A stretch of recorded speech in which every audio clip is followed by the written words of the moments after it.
Chapter 3785. What's the matter? Yiqing Luo's voice was soft, filled with exhaustion. DMO Xian immediately relaxed the strength of his arm. His thin lips curled up slightly as he shook his head. Nothing. Yiqing Luo's head was just about to bury into his chest when she suddenly recalled that he had been injured by Yuzun previously, as she instantly stopped her actions. She raised her head, her tired eyelids trembling, but she stubbornly did not lean on the man's chest. That heart-wrenching look made DMO Xian's lips curl up silently. His large palm covered her head and pressed her into his embrace. It's just a small injury. It's not enough for me to not be able to carry my Xiao Luo. Your injury. Yiqing Luo wanted to move away. However, the man's low and hoarse voice floated down from above her head. If you move around and touch my wound, it will be terrible if it splits open. At that moment, the girl obediently nestled in his arms, not moving at all. DMO Xian stroked the young lady's back in satisfaction as he circled her in his arms. This episode made DMO Xian attempt to communicate with Old Man Song in his mind. Old Man Song's mental strength had already withdrawn from his magnetic field. His eyes slightly darkened, and the words that Old Man Song had just said surfaced in his mind. You should be very clear about the consequences of awakening her power. He lowered his eyes and looked at the girl in his arms. Power awakening? That power was so strong that it made him feel even more pressured. Was this the power that she had awakened after removing the seal? Perhaps, very soon, his little Luo heir would really be able to walk side by side with him, just when the atmosphere was right. Suddenly, the girl in his arms opened her eyes. His blood-red eyes shone with a bewitching and evil light. There was no sign of fatigue on his face. The sudden change in imposing manner made the tenderness between DMO Xian's brows vanish instantly. Before he could ask, the girl in his arms had already raised her hand and pressed on his uninjured shoulder. Then, the petite figure nimbly and gracefully leapt out of his embrace. Her lips curled up, and the light in her eyes became even more charming. In the blink of an eye, a blazing feather fan appeared at her fingertips. She waved it casually. The ghastly flame fan swept up thousands of wind waves and rapidly surged forward. The dazzling red light was like a sea of fire. Wisps of profound energy were like a flame tongue baring its fangs and brandishing its claws, devouring everything in front of it. Dying struggle. The girl's clear voice was filled with killing intent. His 5 fingers quickly spun the glowing flame fan.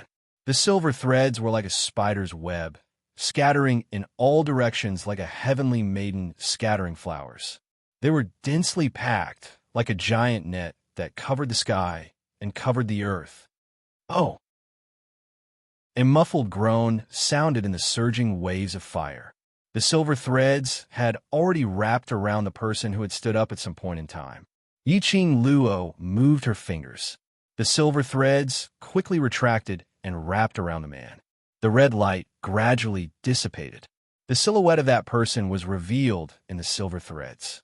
His entire body was char-black. The clothes on his body were charred, and he was in a sorry state. His hair, as messy as a madman's, also exuded a strong burnt smell. Wasn't that the Dark Lord who had been struck twice by the thunderclap art? DMO Xian followed closely to Yiqing Luo's side as he narrowed his peach blossom eyes and looked at Yuzun. His aura. Amen. Yiqing Luo nodded. The aura on Yuzun was totally different from before. Previously, when she just met him, it wasn't as gloomy and strange as now. The current Yuzun was enveloped in a layer of black qi, which could be seen with the naked eye. Chapter 3786. Especially the look in his eyes. Sinister and vengeful, filled with black qi. This Yuzun was obviously much harder to deal with than before. DMO Xian only took a look at Yuzun before his gaze returned back to Yiqing Luo. He met Yiqing Luo's blood-red eyes as a sliver of worry flashed past his eyes. Ah, Xian. Yiqing Luo smiled sweetly as her long and narrow eyes curved slightly. The corners of her eyes rose upwards, looking devilishly alluring. She raised up a finger as she placed it on DMO Xian's thin lips. I know what you want to say, but please believe me and hand him over to me. Her tone was firm and her voice was gentle, as though she was discussing what to eat today calmly, without any fluctuations or ups and downs. Lil Luo DMO Xian frowned as his eyes were filled with disapproval. Yiqing Luo shook her head at him. Immediately after, she glanced sideways as she looked at Yuzun. A glint of bloodthirsty malevolence flashed past her eyes. He made use of me to hurt you and humiliate you. Her pink lips parted slightly as she spat out every single word. Her voice was like frozen snow. I want to personally send him to hell. DMO Xian's eyes were gradually tainted with a sliver of warmth. If she said she wasn't touched, that was absolutely fake. Her heart, a certain soft spot, seemed to have been hit hard. His eyes deepened as his peach blossom eyes gazed deeply at the young lady's chilly side view. Looking at the young lady's countenance, it was filled with malevolence for him. His Adam's apple moved as his voice was slightly deep. All right, I'll watch you send him to hell. Perhaps she sensed the man's scorching gaze. Yiqing Luo turned back. The expression on her face had already turned gentle. She just glanced sideways. The man had already encircled her slender waist as he pulled her into his embrace. A warm kiss landed on the young lady's lips. Yiqing Luo was stunned as her body immediately softened. She heard the man's low and hoarse voice filled with worry. Don't force yourself. If you're tired, then stop. Amen. Yiqing Luo smiled as she nodded. After the two of them separated, Yiqing Luo's figure moved as she approached Yuzun. At the same time, in DMO Xian's mind, an indistinct electric wave floated and old man Song's anxious and worried voice sounded. Overlord, why didn't you stop her? Her body can't take it. DMO Xian's gaze was fixated on Yiqing Luo's figure without blinking. His gaze was very gentle. Do you think I can stop her? He chuckled. It was hard to tell whether he was happy, worried, or both. Old man Song fell silent. That's right. If Luo you decided on something, who could stop her? Especially when it concerned DMO Xian. Old man Song. DMO Xian suddenly called out.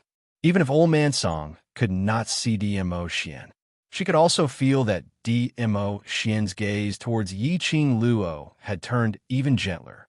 What she wants to do, I will not interfere. DMO Xian's voice was very low, and I believe in her. He paused slightly, and his voice also became a lot gentler. Taking a step back, there's still me behind her. When Old Man Song heard this, his entire spirit body froze.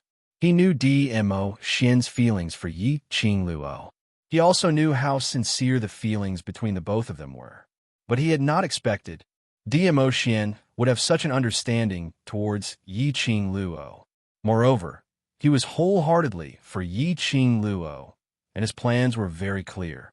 To satisfy Yiqing Luo's thoughts, and also to be her backing, protecting Yiqing Luo's safety. That's right, this man cared about Yiqing Luo more than anyone else. Chapter 3787. He would follow Yiqing Luo's thoughts. To let Yiqing Luo fight in her current state. He would definitely be behind her, building the most solid fortress for her to protect her. The most important point is DMO Xian suddenly opened his mouth. His voice was low and hoarse, mellow like wine. She needs this kind of growth method. Old Man Song was suddenly enlightened. So the Overlord had agreed so readily. He had already calculated everything in his heart. In a vast starry sky, profound rays shot out in all directions. Yuzun, who was covered by the huge silver silk net, stared fiercely at the red-robed young lady in front of him who was pressing down. The young lady was extremely languid as she landed lightly a few steps away from him. She raised her hand gently. Her every action was elegant and languid. Her slender fingers pinched that glower flame fan. She shook her hand. The silver silk which was entangled on Yuzun's body tightened. Yuzun howled in pain. His voice was thick, like a wild beast howling. All the muscles on his body tightened as he struggled. The black chi which was emitted from his body became thicker and thicker.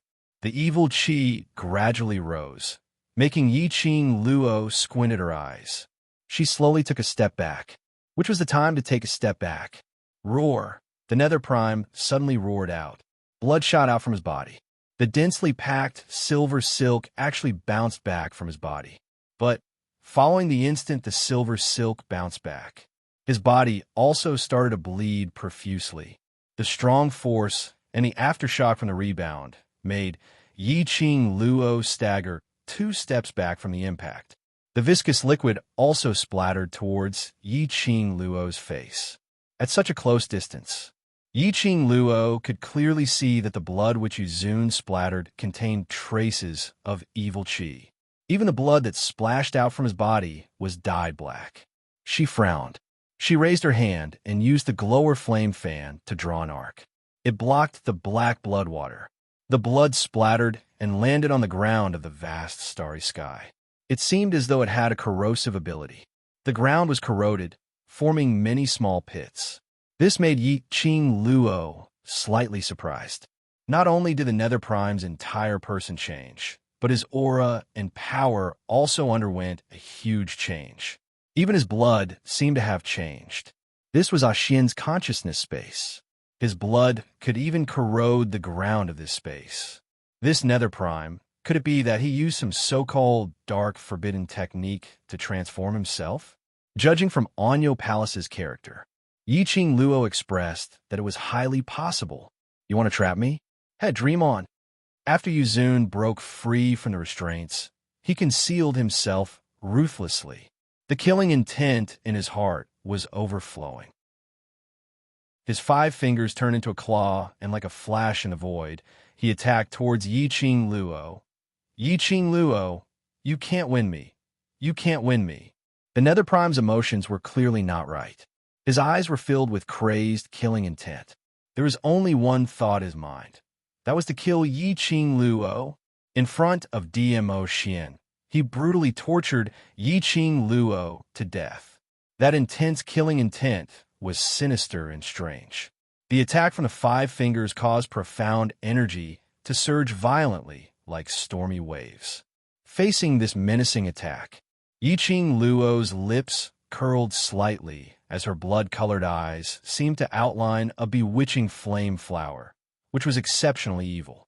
Oh, really? You can try. The young lady's voice was lazy and filled with ridicule, as though she totally didn't put you prime in her eyes. That arrogant attitude caused the Netherlord's eyes to turn even redder. Chapter 3788.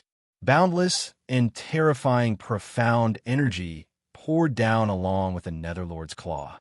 It carried with it an endless amount of evil energy. A hurricane rose, the air and the space shook along with it. The ferocious attack was already approaching him head-on. The girl didn't even have a chance to dodge. The Netherlord's eyes surged with madness. The corners of his mouth curled into a crazy smile. This slut will definitely die.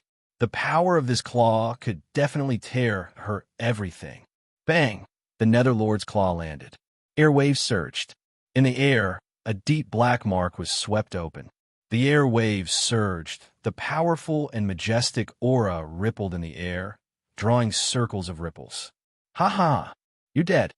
The Netherlord laughed loudly as he pulled his hand out of the deep pit on the ground. Blood dripped down and covered his arm. He didn't notice it at all. The bloody hand was extremely similar to the hand that had been broken. He laughed crazily. The black energy in his eyes surged like a whirlpool. Suddenly, a cold and enchanting laughter, melodious and sweet, like pearls falling on a plate, entered his ears. Who are you saying died? The clear voice shouted with thick mockery. Oh, is it you? After the Netherlord heard this voice, his smile instantly froze on his face. He opened his eyes wide, overflowing with hostility. Following the voice, he looked over. Then he saw that the girl who should have died under his claw was actually smiling faintly at the side, not far from him. She was alive. There were no signs of injuries on her body. He was stunned. turning his head back in disbelief to look at the huge pit where the claw landed. The profound wave dispersed.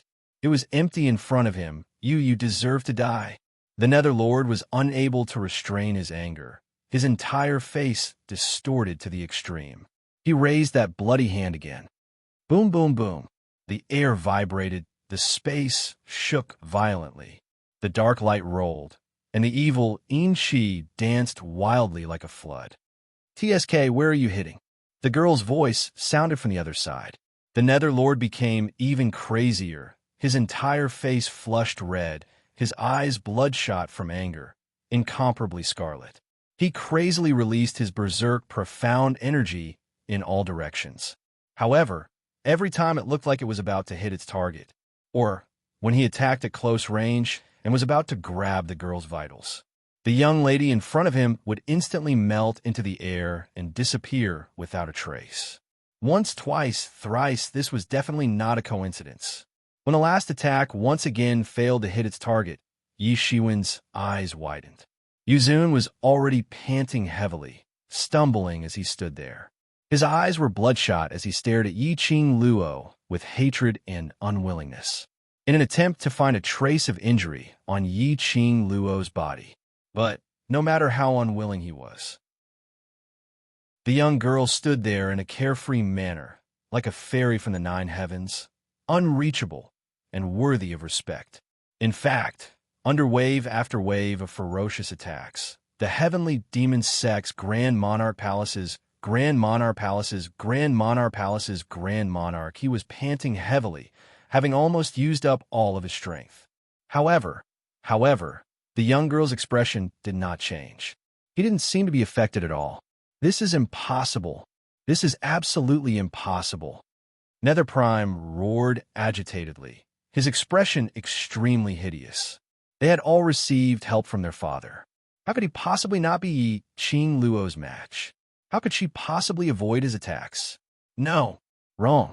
In Nether Prime's mind, the scene of the young girl disappearing into thin air suddenly surfaced one after another of his attacks. Chapter 3789. Blink Movement Secret Arts? Thunderclap Arts? These two were secret arts from thousands of years ago, which caused people to tremble in fear. This lady not only knew how to execute the 5th level and above of Thunderclap Arts, she even knew the Blink Movement Secret Arts. Surely she wasn't. Yuzun's complexion turned pale as he stared at Yi Qing Luo in astonishment. Surely you aren't proficient in the 5 Ghost Secret Arts. 5 Ghost Secret Arts? Yi Qing Luo's brows rose as her face was filled with ridicule. What's that? Yuzun's face kept twitching as he couldn't tell if Yi Qing Luo was intentionally hiding it or she really didn't know. His heart felt as if it was being strangled by something.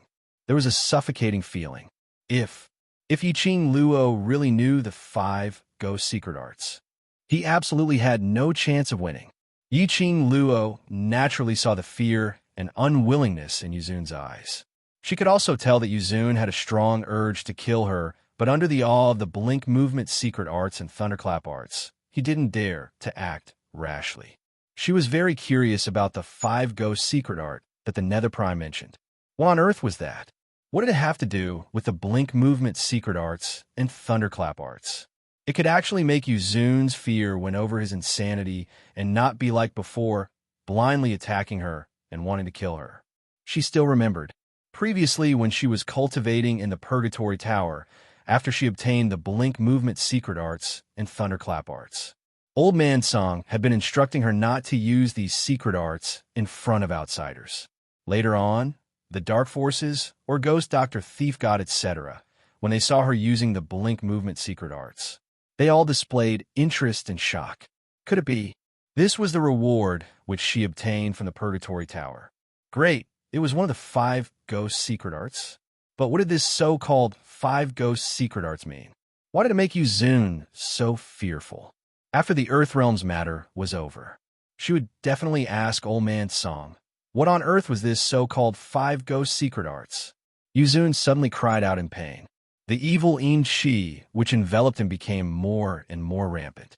Not knowing if it was Yi Qing Luo's misperception or Yuzun's scream was too terrifying. Yi Qing Luo somehow felt that the evil In Shi seemed to be gnawing on Yuzun's body. It was as if it wanted to completely devour the Nether Prime and fuse it into evil In energy. The Nether Prime fell to the ground, his entire body showing an extremely difficult to bend, twitching nonstop. The dense black aura rapidly swept over him, causing his twisted face to contort into a mess. The rampaging black chi made Yi Qing Luo take a few steps back. She frowned slightly. This guy, is he really going to be devoured by the evil In Shi?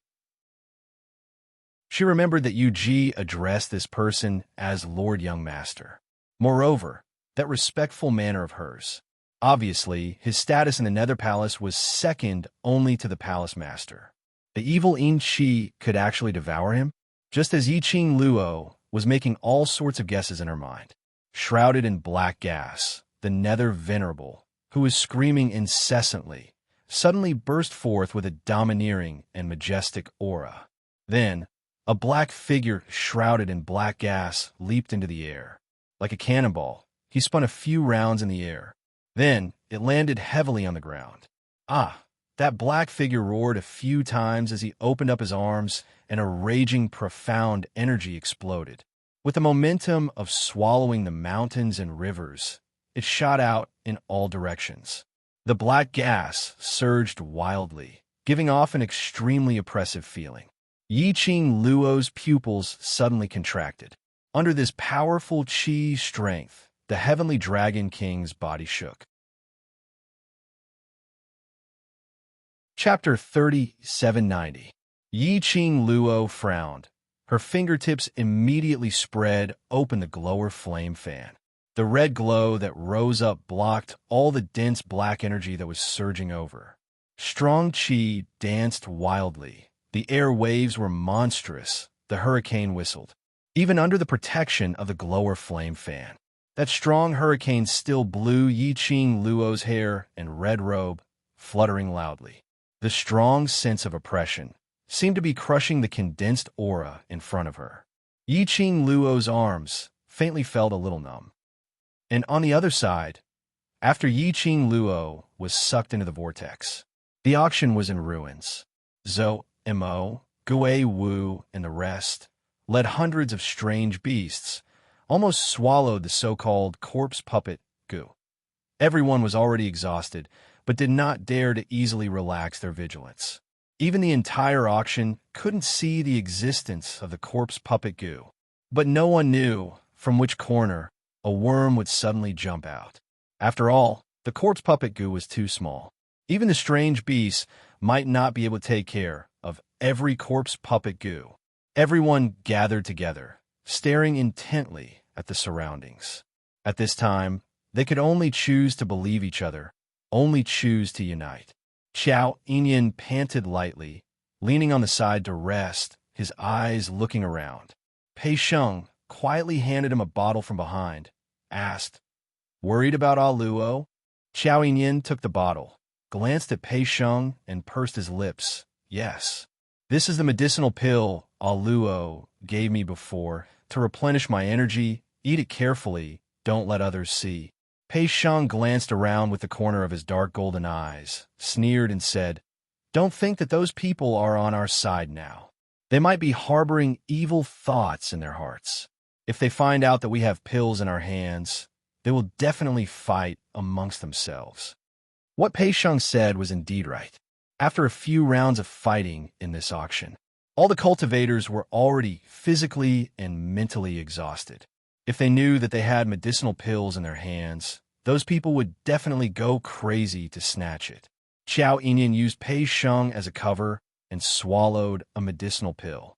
Then he raised his eyebrows and glanced at Pei Sheng. "TSK, after Brother Pei's profound gray broke out, even your brain became smart." When am I not smart?" Pei Sheng bumped Qiao Inyan's shoulder. After Qiao Inyan swallowed the pill, his complexion looked slightly better. He looked around again and sighed. "Ah Luo, when will she come back?" With the Scarlet Clarity Pavilion's master by Ah Luo's side and Azure Dragon, Aluo will definitely be fine. Pei Sheng comforted. Moreover, Aluo is not the kind of woman who could be defeated easily. We should believe in her. Xiao Yinyan looked at the ruins in front of him. The strength of the other party has already surpassed our expectations. Furthermore, I don't trust that Scarlet Clarity Pavilion's master. Pei Sheng's eyes widened. I say, Brother Qiao, don't tell me you're really interested in Aluo. Why does your tone sound like you're jealous of the Red Clear Pavilion's pavilion lord?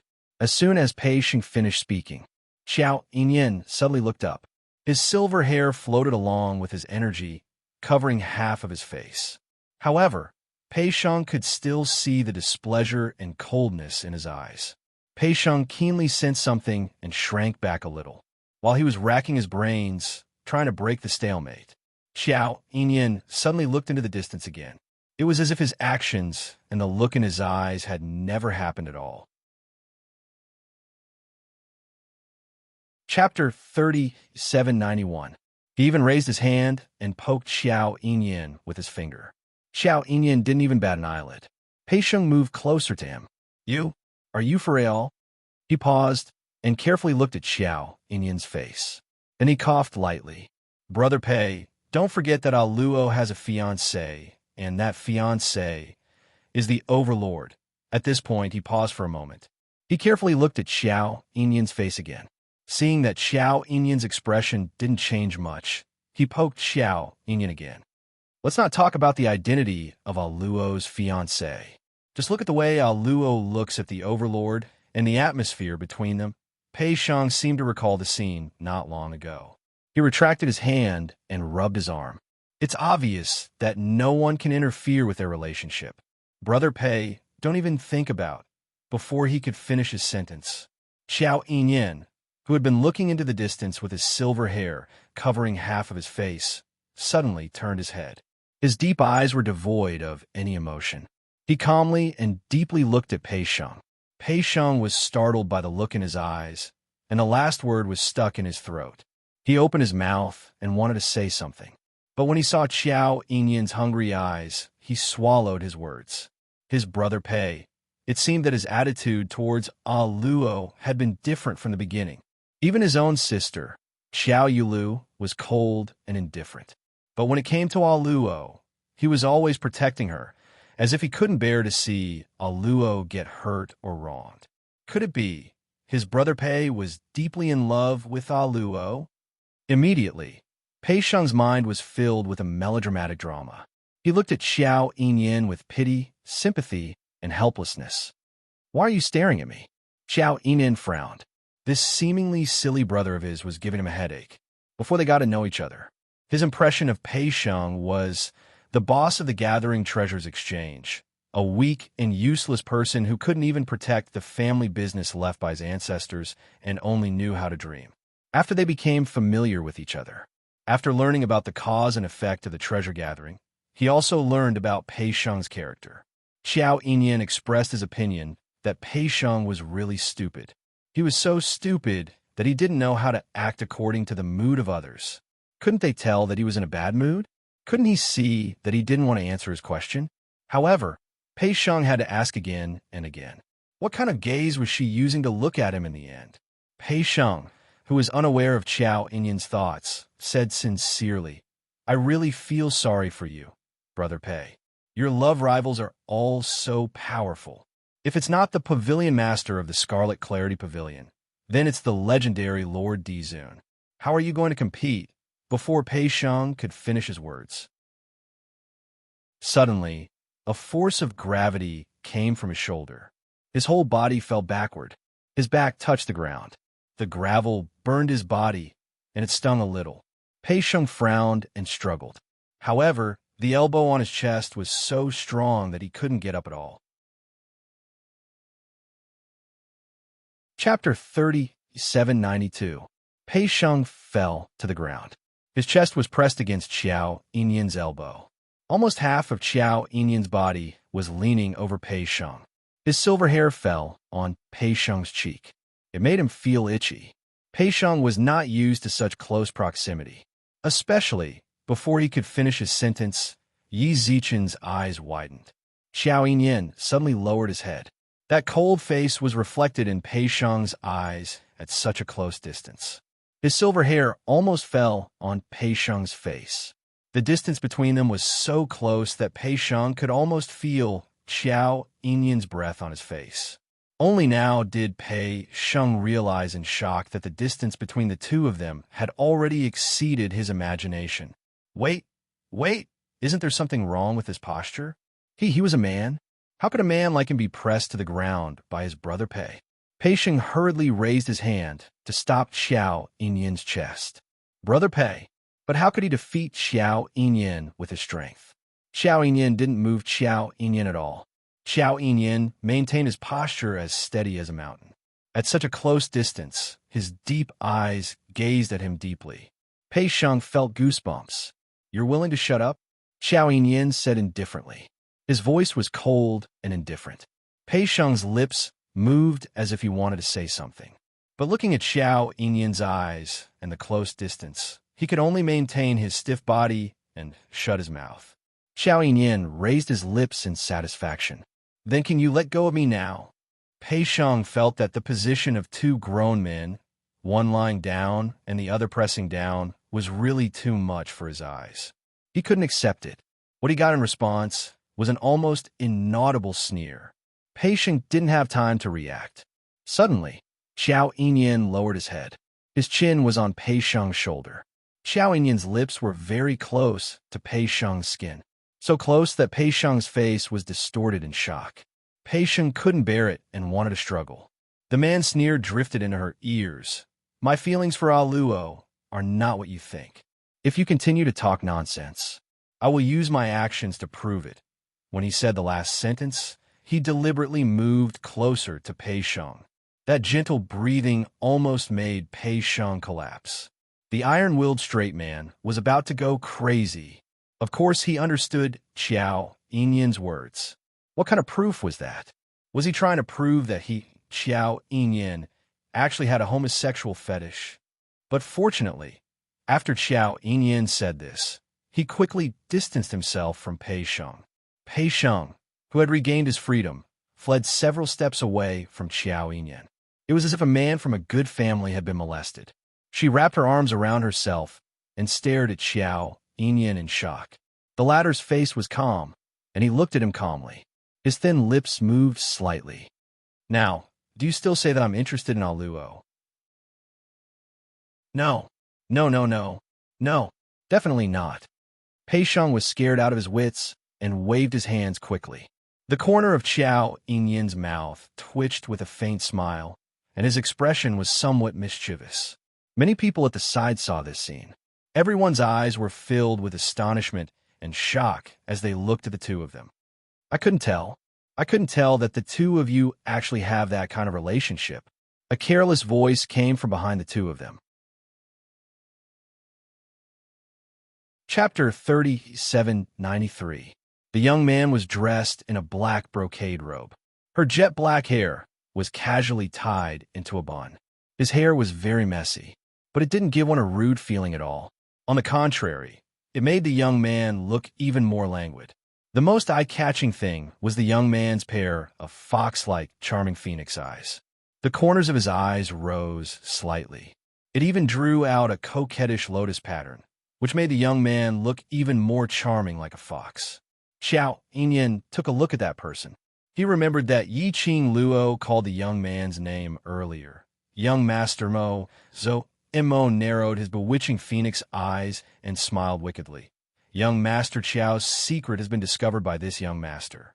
Shouldn't young Master Qiao show some sincerity and seal this young master's mouth? Xiao Yin's expression didn't change as he chuckled lightly. Secret? What secret do I have? Mo sneakily glanced at Pei Sheng before returning to him with a sneaky smile. Young Master Qiao forcefully suppressing a man from a good family. If this matter were to spread to someone's ears, what do you think she would think? Xiao Yin's expression finally had a slight change. His eyes moved slightly as the smile froze on his face. He opened his mouth and spat out a word, but he didn't know what to say. Looking at Xiao Yin's awkward expression, Mo laughed heartily.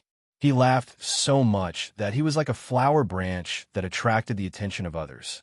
Her peerless appearance was as charming as a fox, exuding a kind of soul-stirring charm. This smile caused many profounders to look over at him. Suddenly, a little black figure scurried over from the side. A little head squeezed in between the two of them. Kitty Lee widened her lively eyes as she stared at Xiao Yinyan and Zhou Mo. What are you guys talking about? What the hell is forcefully suppressing a man from a good family? What person? Who is that person? Do you know each other? Why doesn't Kitty know that you know each other? What's your relationship? A series of questions were like cannonballs spitting out from Kitty Lee's mouth. The little wildcat's voice was soft and squeaky. Zhou Mo reached out and pulled Kitty Lee into his arms. He looked at Kitty Lee with a smile. Little wildcat, are you jealous? You've asked so many questions. Let me think, which one should I start with? You. Kitty Lee's face reddened, and she lifted her foot to step on his foot. Kitty Lee is not jealous. Kitty is curious. Zomo's devilishly charming red phoenix eyes hooked. He lowered his head slightly and moved closer to Kitty Lee's ear, smiling wickedly. Curiosity killed the cat. Whoever dares to kill Kitty, Kitty will scratch him to death. Kitty Lee snorted. Zomo's eyes flashed with another kind of unknown light, and he smiled even more wickedly. It's not that I can't satisfy your curiosity, but since little wildcat wants to know something from me, shouldn't you give me something else in exchange? Kitty Lee immediately widened her eyes, and her little claws fiercely scratched Zomo's face. Mo chuckled as he dodged Kitty Lee's claws and grabbed her hand. Immediately, he hugged the little wildcat's waist and carried her in his arms. He ignored the intense struggle of the person in his arms and looked sideways at Xiao Yinyan, who had been staring at him, and Kitty Lee, but his eyes were empty, not knowing what he was thinking about. He curled his lips. I've helped that old man Guiyu to pass a message to you. Thank you for taking care of little Qing Luo in the Earth Boundary. He will also help you take good care of your her. The last 5 words entered Xiao Yinyan's ears. Chapter 3794. Peisheng noticed the change in Xiao Yinyan's mood, but he couldn't ask, until Zhou Mo walked away with Kitty Lee in his arms. Peisheng moved closer to Xiao Yinyan cautiously, but this time it wasn't as casual as before. Instead, he took a small step and stared at Xiao Yinyan warily. He was afraid that Xiao Yinyan would press him to the ground again. He couldn't stand such humiliation. He moved closer. Xiao Yinyan didn't react at all. He kept his head down and clenched his fists. No one knew what he was thinking. Just now, were you trying to scare me? You lied to me? Actually, you have a girl you like? Peisheng asked with wide eyes. Xiao Yinyan finally reacted. He glanced at him and lifted his eyelids. Stupid. He just spat out one word. Xiao Yinyan ignored Peisheng. Peisheng was stunned. How am I stupid? You suddenly pressed me to the ground and got so close. How could I not misunderstand? Xiao Yinyan let out a soft snort. Peisheng heaved a sigh of relief upon seeing his attitude. He was relieved to know that Xiao Yinyan wasn't a man with a sexual fetish. At least he was safe. Peisheng sat down next to Xiao Yinyan and began to gossip. Just now, do you know that person? He helped someone to pass a message to you? Who is that ghost? And who is the girl you like? Xiao Yinyan ignored him. Peisheng continued to ask, Don't be shy. We're brothers. I can help you get the girl you like. Hey, you're doing it again? Before he could finish his words, his entire body was pressed to the ground again. Peisheng struggled exaggeratedly and kept shouting. Xiao Yinyan moved closer to his ear and said in a low voice, Before that, get your girl. Peisheng stopped struggling, and his dark golden eyes flickered for a moment. Xiao Yinyan looked at his expression and sneered. Then he let go of him and stood up. Don't bother me. If you do, I won't just press you to the ground. Maybe it was because of what Xiao Yinyan said. Peisheng's mood sank for a moment. He did not refute Xiao Yinyan's words. But at this moment, suddenly, the entire auction hall flashed with light. The almost pitch-black sky seemed to have split open a thin crack. The cultivators from the various powers couldn't help but raised their heads to look. The thin crack in the pitch-black sky seemed to have been forcefully torn open by a majestic force. Soon after, the tear turned into a vast starry sky.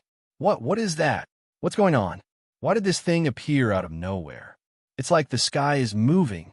All the profound practitioners stared fixedly at the sky, their faces filled with shock. Could it be that the formation has been opened? Can we go out now? Is it the exit of the formation? Well, once we get there, there seemed to be a glimmer of hope in everyone's hearts. One by one, they swarmed over and were about to fly up and break through the opening. That's not the exit. Just when everyone was overjoyed, suddenly, a cold and indifferent voice sounded out. Gue Wu looked in the direction of the sky with indifference. Look carefully. The profound practitioners, who had their hopes shattered by Gue Wu's words, were originally a little unhappy. But after hearing Gue Wu's words... Chapter 3795. Wait a minute, look! What is that? Someone in the crowd cried out in shock. Everyone turned their attention to it. The vast starry sky began to move bit by bit. Following that, they saw a vast and terrifying profound energy surging with monstrous waves. Everyone immediately cried out in alarm as they subconsciously formed a barrier in an attempt to stop the violent, profound energy that was coming straight at them. But the profound energy shot out in all directions, and the hurricane rolled. The entire vast starry sky was shaken by the attack. Such a terrifying aura. But no one sensed the slightest profound energy. And the profound energy that splashed around didn't cause any harm to them. They couldn't even feel a trace of the hurricane. It was as if it was fake. Wait a minute. Fake. Everyone seemed to have understood something. Their eyes stared at the sky, at the vast starry sky that had split open. Sure enough, the next moment, the vast starry sky began to move bit by bit, like a slow-motion camera moving bit by bit. Finally, the crowd saw a petite figure standing in the middle of the hurricane. Her red dress was fluttering under the hurricane. Her sleeves and skirt were fluttering wildly. That was Yi Qing Luo? Imperial Madam? What's going on? Why is Imperial Madam there? Is she in danger? How can it not be dangerous? Didn't you see Imperial Madam's condition? She can't hold on any longer. What is that place? Why is Imperial Madam in danger? Xiao Yinyan, who had been silent, suddenly stood up when he heard the three words, Yi Qing Luo. His line of sight followed everyone's line of sight. In the pitch-black sky that had been torn apart, under the vast starry sky, in the raging hurricane, the young lady's arm holding the glower flame fan raised slightly, forming a strong wind to block in front of her.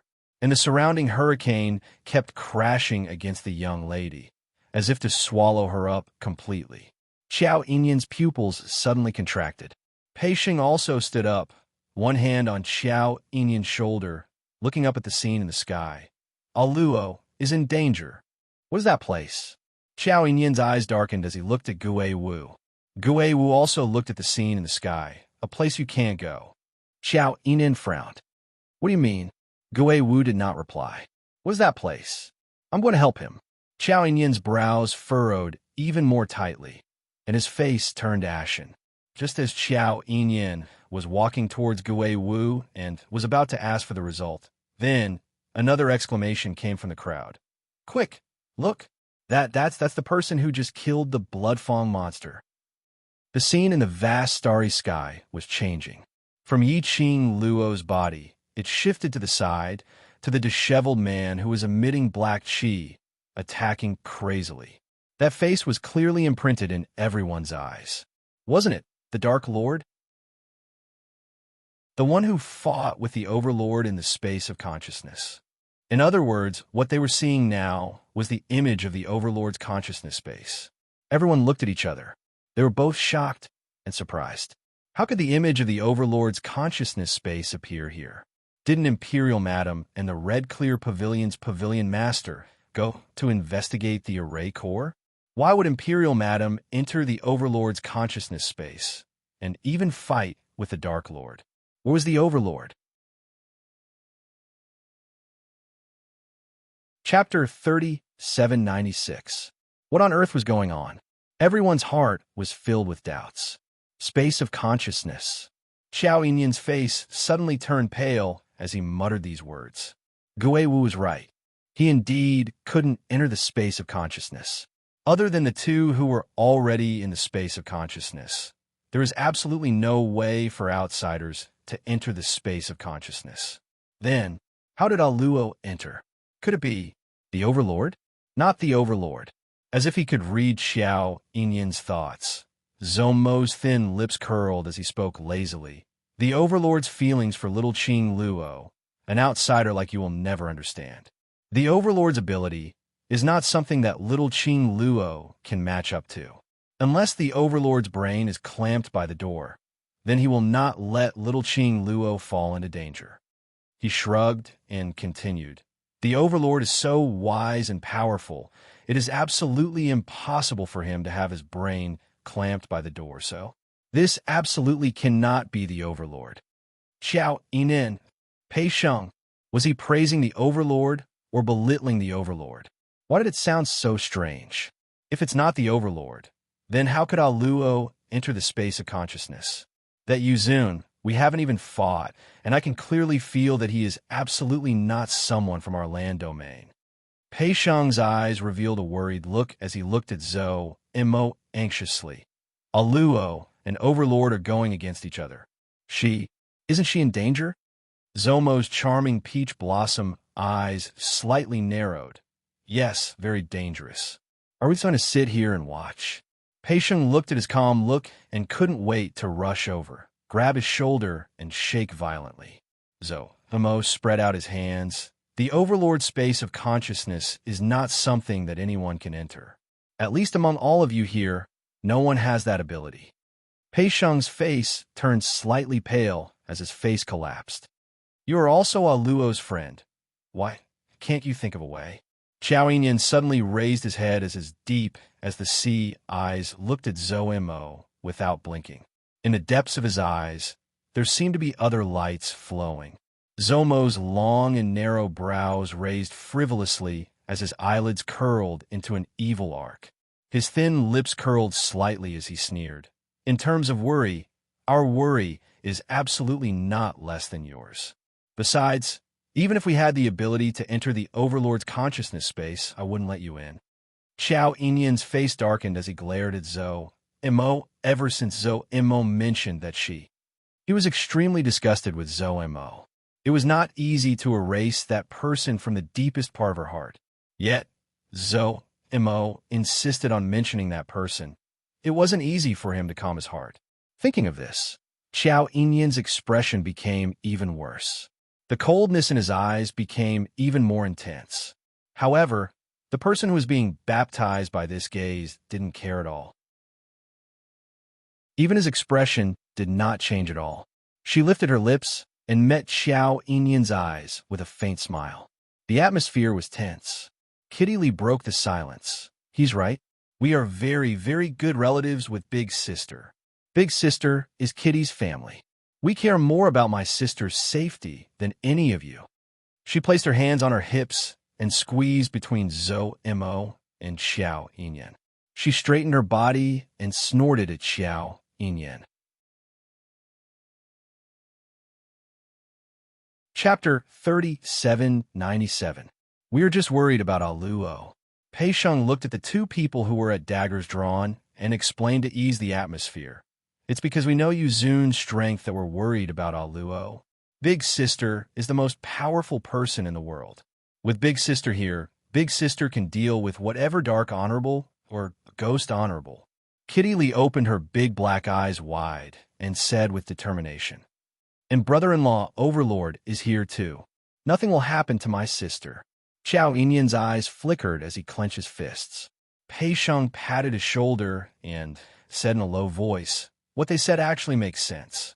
Even if we can go to Aluo's fiancé's consciousness space, we will only be a burden to Aluo. Let's just wait and see.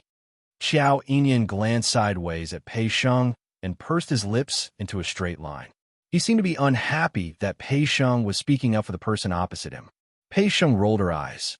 If you really have other girls in your heart, Then don't act like you're deeply in love with Aluo. If Aluo's fiancé sees your expression and misunderstands, Aluo will tear you apart. Xiao Inyan's face instantly darkened, as if he wanted to strangle Pei Sheng to death. Pei Sheng shrunk her neck. Why are you glaring at me?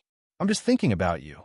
Xiao Inyan gritted his teeth and said in a cold voice, forget what Zoe said. From now on, don't ever mention it in front of me again. That man. Who? Pei Sheng didn't understand, but looking at Xiao Inyan's expression, he seemed to recall something. You mean the girl in your heart? Why can't I mention it? Are you afraid that I will fall in love with that girl? Don't worry, I know that I can't bully my brother's wife. Shut up.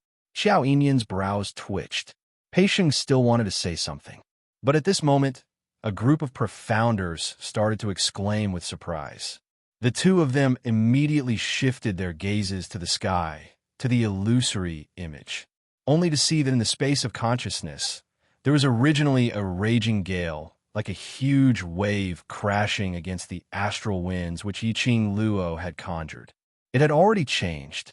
The huge wave surged and stirred up a huge wave. It was like a huge mouth that swallowed the girl. That kind of wind and waves was so tyrannical and powerful that no one had ever seen before. It was as if they would be devoured and torn to shreds if they approached it. Such an impact.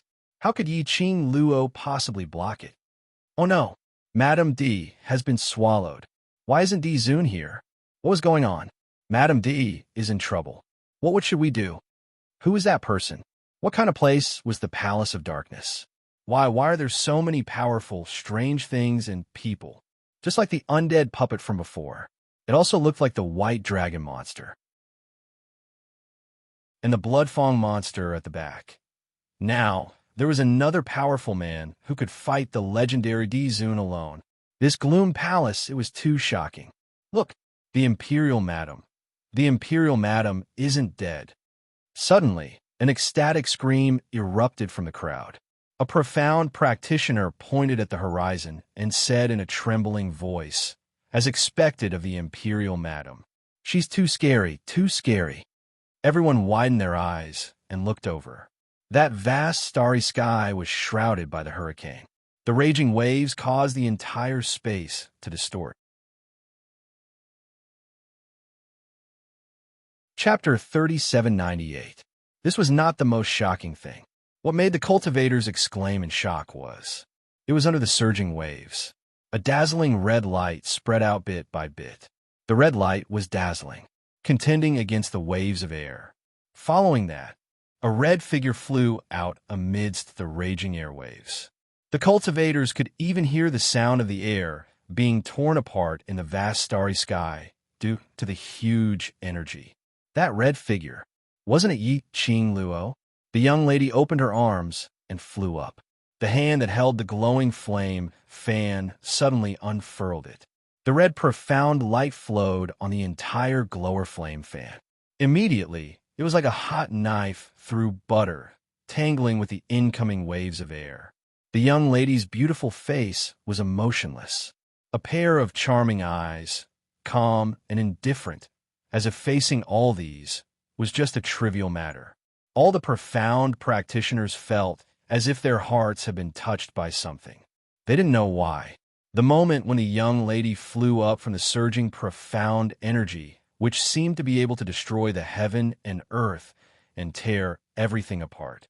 In everyone's heart, it had already been imprinted, the young lady's calm, as if she could control everything in the world. This was perhaps because, right from the start, they had treated the young lady as the only hope to leave this auction. Everyone looked at the young lady's fluttering skirt. Their hearts also followed the young lady's, nervously beating wildly. The red light surged wantonly. It formed a confrontation of two forces with that raging wind. A violent boom sound was heard. The entire space shook for a moment. The vast starry sky behind them actually began to shatter piece by piece. The space can't bear the load of these two forces. It's starting to crack. The cultivators exclaimed. Xiao Inyan took a few steps forward, his pupils constricted. All the muscles in his body were tightened into a ball. as if he wanted to rush into the space of consciousness at any time. Gui Wu's tone was still very indifferent. Don't worry, the Overlord space of consciousness is not that fragile. Since the Overlord has no intention to make a move, this also means student Yiqing Luo's life is not in danger. Xiao Yinyan clenched his teeth, suppressing the restlessness in his heart. His gaze was fixed on the sky. After the vast starry sky split open, instead, there was only darkness. The thick, black, evil aura was not obvious in the darkness. On the contrary, the red glow released by the young girl was like a dancing flame, revealing a bewitching and captivating beauty. In the space of consciousness, Yiqing Luo's eyes were sunken and cold as her gaze seemed to be sealed in ice. Through the layers of surging profound waves, she looked at Yuzun, whose face was distorted and sinister. She curled her lips into a faint, cold smile. Her 5 fingers moved slightly, about to form the Thundercrash incantation. Suddenly, Old Man Tsong's alarmed voice entered her ears. Girl, don't use the Thunderclap arts and the secret teleportation technique for now. Yiqing Luo's movements paused. Old Man Tsong's voice was somewhat sullen. This old man feels that someone is spying on us. No, it's spying on the entire battlefield. When Yiqing Luo heard that, the hand which had already stretched out slowly retracted. The burning aura around his body also retracted a little. What do you mean? She asked. Old Man Tsong sighed softly. This old man can't explain it clearly, but I have this feeling. A very strong feeling of being spied on. Under the situation where we don't know who the other party is, if you use the Thunderclap arts or the secret teleportation technique, your secret will most likely be exposed. Yiqing Luo's slender brows instantly creased into a ball. Chapter 3799. Why did it feel as though he was intentionally targeting her? Yiqing Luo's expression congealed as she raised her eyes towards Yuzun's direction. Yuzun saw her retract her move, and her anger had also subsided. His face revealed a sinister, cold smile. TSK, TSK, TSK. Yiqing Luo, why did you stop? Are you afraid? Seeing Yuzun's delighted look, linking back to what Old Man Tsong said, looked like the feeling of being spied on by Old Man Tsong was real. Her eyes were filled with a chilly glint as she looked at Yuzun and asked word by word, You're the one behind this? Yuzun laughed sinisterly. I didn't expect you to discover it. His tone was filled with disappointment and mixed with complacency. Yiqing Luo's brows creased tightly. The person hiding in the dark, is he the real mastermind of Palace of Darkness? The person who could spy on DMO Xian's consciousness space. Other than that mysterious and powerful mastermind of Palace of Darkness, Yiqing Luo couldn't think of anyone else. Moreover, other than the mastermind of Palace of Darkness, no one would do such a sneaky rat's action.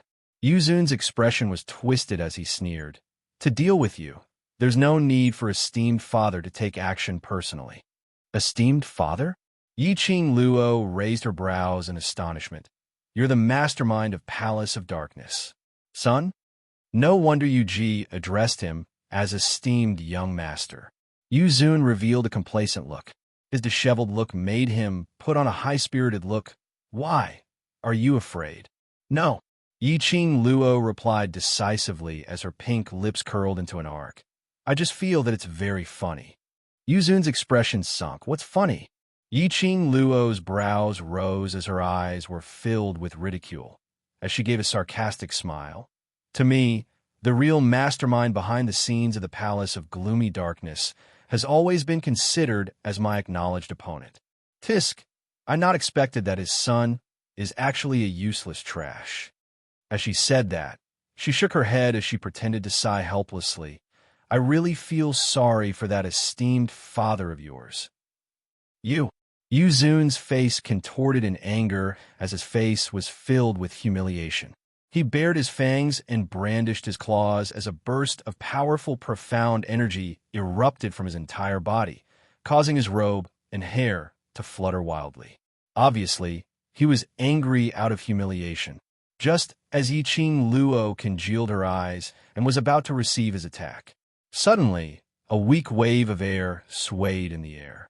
The flames around the Nether Prime immediately dissipated completely. The Nether Prime was stunned on the spot. His face was filled with disbelief, shock, and astonishment.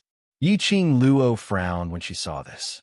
She wasn't sure if it was just her imagination. It seemed like there was a very familiar feeling in that weak wave of air just now. The air seemed to freeze for a moment. It was as if it was the feeling of hearing something that disturbed the mind. What words? She had only mocked Yuzun a little. Why does the Dark Lord seem like he can't use his strength in the time it took to breathe? The Nether Prime's horrified aura seemed to be forcefully suppressed. What was going on? The Nether Prime was equally confused and shocked. He clenched his fists so tightly that his veins were bulging. His ferocious face was covered with blue veins. What was going on? Why did his profound energy completely disappear just now? That wave of air which suppressed his attack earlier. It felt extremely familiar. The Nether Prime's eyes flashed as a figure surfaced in his heart. Chapter 3800. Yuzun's heart suddenly trembled fiercely.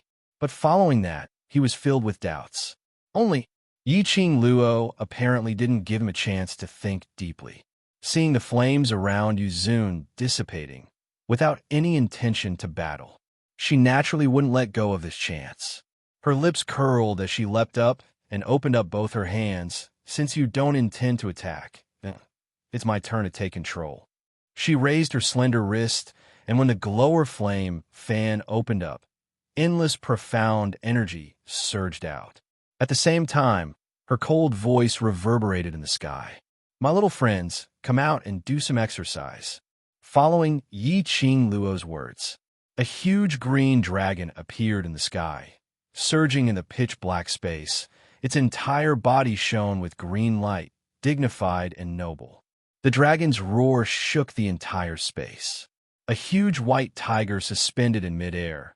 Its forepaws were burning with raging flames. A pair of black tiger eyes stared menacingly at Yuzun. That king word on its forehead was shocking. Immediately following that, a huge vermilion bird spread its wings, giving off a sharp and clear cry. Its fiery red wings, overflowing with brilliant colors, dazzling the entire pitch-black space. Under the four huge sacred beasts, a black cheetah whose entire body was pitch black, its eyes glinting with a dangerous cold glint, arched its body as it first stood up like a sharp blade, extremely sharp. The moment this formation appeared, the entire empty space instantly became bustling with noise and excitement. A powerful and thick pressure enveloped everything in the surroundings. This, for sacred beasts, in addition to a cheetah beast's powerful pressure, was close to a spirit profound cultivator. Yuzun was so shocked that he almost couldn't stand still. He recognized the four different battle beasts hovering in midair at one glance. They were the ancient four great sacred beasts. This lady called Yi Qing Luo had actually subdued the four great sacred beasts. He was extremely regretting that in order to let his lord father value him more, he didn't investigate clearly and forcefully accepted this mission. This lady was simply not human, totally not as harmless as she looked on the surface. It seemed like he was just a newbie who had come from the Nirvana realm to the Earth realm, and even the Sage Profound realm should be considered a beginner.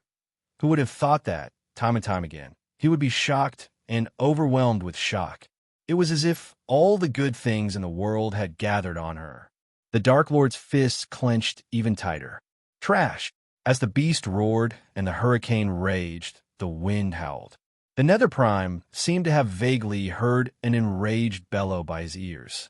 This voice caused the Nether Lord to suddenly wake up. His eyes widened as he looked around. His heart was filled with excitement and shock. However, he did not have time to search for the owner of the voice. The raging winds and huge waves set off by the four sacred beasts were already pressing down on them. Four holy beasts and a mutated phantom beast with a dragon horn. Each beast had its own unique attack. They were entangled from all directions. The Nether Prime did not have any leeway to retaliate at all. The 5 battle pets were pressing down with an unstoppable momentum. The Nether Prime's heart had sunk into despair. Suddenly, a hurricane stirred up a monstrous black chi as it enveloped his body. The slight wave of chi that was suppressing his entire body's chi suddenly dissipated.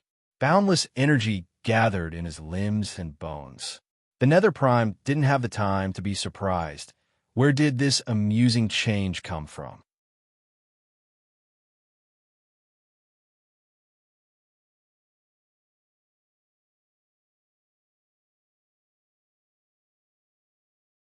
Rumor has it that the 4 great saint beasts were the loyal guards of the godly emperor. Ever since the godly emperor passed away 10,000 years ago, the 4 great saint beasts also disappeared from the godly emperor's sight. Who would have thought that the legendary 4 great saint beasts would actually become a little girl's battle pet? If I remember correctly, rumor has it that even the godly emperor did not form a contract with the 4 sacred beasts, right? It's said that the 4 great sacred beasts are arrogant. They're willing to protect the divine emperor, but they're not willing to serve anyone. Who on earth is Lady D? To think that it's so powerful that it could even tame the 4 great sacred beasts. The crowd couldn't contain their excitement. They could be saved. The 4 great sacred beasts were here. They would have a chance to escape from this strange place. Chapter 38:02. Suddenly, a sharp voice pierced through the sky and reached everyone's ears. A woman who sells her body and relies on men. What's there for you to treat her as a life-saving straw? The voice was extremely shrill, and it was laced with obvious jealousy. Amidst the shock and excitement, it was extremely out of place. Everyone followed the voice and looked in the direction for which it came. Standing in the center, which was also the safest area, was a group of about a dozen people. Standing at the very front were 2 middle-aged men who were dragging a woman. The woman struggled with all her might. Her pretty face was a little twisted, and her eyes were ferocious. She was stubborn and unwilling to admit defeat. I didn't say anything wrong. Why are you dragging me? Since she dared to do it, why would she be afraid of others talking about it? The woman shouted. If it wasn't for the Overlord, how could a profound sky realm wastrel like her form a contract with the 4 sacred beasts? Isn't it all because of her face? All of you are so stupid to think of her as a savior. Yu Jiwen, shut up. The woman's words became more and more rude. One of the middle-aged men raised his hand and slapped the woman. The woman's head was tilted. Blood seeped from the corner of her mouth. The middle-aged man's strength was obvious. After that slap, the middle-aged man looked at the woman with a complicated expression. He looked at his hand and the woman's swollen cheek. He wanted to say something, but when he caught a glimpse of the people around him, he suppressed the complicated feelings in his heart. And clenched his fists. He snorted heavily and turned his head away, refusing to look at her. Manager Yu, how dare you hit me? The woman covered her face. Her eyes were filled with viciousness as she glared at the middle-aged man's back. Another middle-aged man immediately advised in a low voice, "Third miss you. Calm down. Now is not the time to be impulsive." Calm down? What's wrong with me? The woman, Yu Jiwen, shoved the middle-aged man hard. Second steward Yu, don't think that just because the 2 of you are representing the Yu family at the auction, you can point fingers at me and tell me what to do. This young lady is the real master of the Yu family. Second steward Yu's face darkened as Yu Jiwen pointed at his nose and scolded him. It was especially so for the cultivators from the various great powers in the surroundings. Their gazes were filled with schadenfreude as they looked at them. Furthermore, he looked at Yu Jiwen as if he was looking at a fool. The 2 stewards felt a little embarrassed. He even began to regret bringing Yu Jiwen to the auction, unable to accomplish anything, but only capable of ruining things. However, there was one thing that was right. Compared to them, Yu Jiwen was the real master. Second steward Yu suppressed the anger in his heart and comforted Yu Jiwen. Third miss you. Our Yu family has already lost nearly 100 elites. If the weak cause more trouble, it will affect the Yu family. Second steward Yu spoke in an extremely low voice. But when Yu Jiwen heard that, she sneered and then sneered. Didn't they say that Yi Qing Luo is the savior? Since she's the savior, isn't it all her fault that our Yu family lost nearly 100 elites? She failed to protect us and failed to live up to our expectations of her. She's indeed just a slut who relies on her face, body, and man.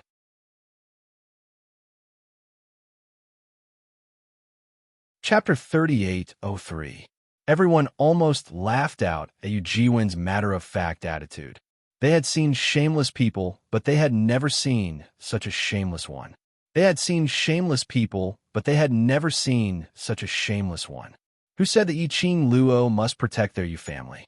Yi Qing Luo was willing to help. That was a form of friendship. Not helping, that was her duty. Why did it become Yi Qing Luo's fault when it came to Yu Jiwen's mouth? Was she thinking too highly of herself? Among the various powerhouses present, there were a large number of influential and respectable large powerhouses. A small Yu family totally disregarded them. They didn't say anything. Where did Yu Jiwen get her face from to dare to say such words? Great Steward Yu and Second Steward Yu were so shocked by Yu Jiwen's words that their faces turned pale. They immediately pulled Yu Jiwen as their gazes swiftly swept past the crowd. When they saw the disdain in everyone's eyes, the two stewards' hearts turned cold. Let go of me. I want to expose that slut's true colors. Yu Jiwen didn't feel that she had done anything wrong. She was struggling and pulling as she continued to shout. Haven't you thought about why the Overlord isn't in the Overlord's consciousness space? Instead, it was Yi Qing Luo, who was obviously not even in the sky profound realm, who was fighting with that strong practitioner from the secluded palace till now. Furthermore, Yi Qing Luo's profound grade was obviously too far apart from before. If her ability was on par with the Overlord, why would she intentionally pretend to be a sky profound realm cultivator? Yu Jiwen, Great Steward Yu was so angry that his face turned pale as he raised his hand to cover Yu Jiwen's mouth. His hand had just raised up. Yu Jiwen had already blocked Great Steward Yu's arm. Why? Still want to hit me? Try touching me again, if you dare. Great Steward Yu was so infuriated that his face turned red. Yu Jiwen saw that he didn't dare to make another move, and her confidence increased. Everyone wasn't interested in the power struggle over at the Yu family. But towards what Yu Jiwen said earlier, they had some thoughts in their hearts. Everyone had always believed that the strong were revered. If they had absolute ability, they would definitely want to announce it to the world, so that everyone in the world would revere them. Why would he hide it? So, Yi Qing Luo's sky profound grade suddenly became able to fight evenly with Misty Palace's young master, and even had the ability to gain the upper hand. Something was definitely wrong. Could it be? Was it Lord Di Zun who was behind this? Was this scene that suddenly appeared in midair also the doing of His Majesty the Overlord? Just to let them see how powerful Yi Qing Luo was? From then on, he was even more respectful towards Yi Qing Luo. Although Yu Jiwen was an idiot, as a member of a large force, she naturally knew how to read people's expressions. When he saw that everyone was looking at the horizon, their gazes were obviously not as passionate as before. She could not help but smirk coldly. In my opinion, the 4 great sacred beasts were tamed by the Overlord and then given to her to form a contract with. This sentence was like a stone that set off ripples in everyone's hearts. The 2 stewards of the Yu family had already turned ashen. They didn't know what to say to express their feelings. The current situation, all of them had to stay united. No matter how Yi Qing Luo's ability was. Was contracting a sacred beast real or fake? As long as Yi Qing Luo had the ability to help them leave the auction house, it didn't matter at all.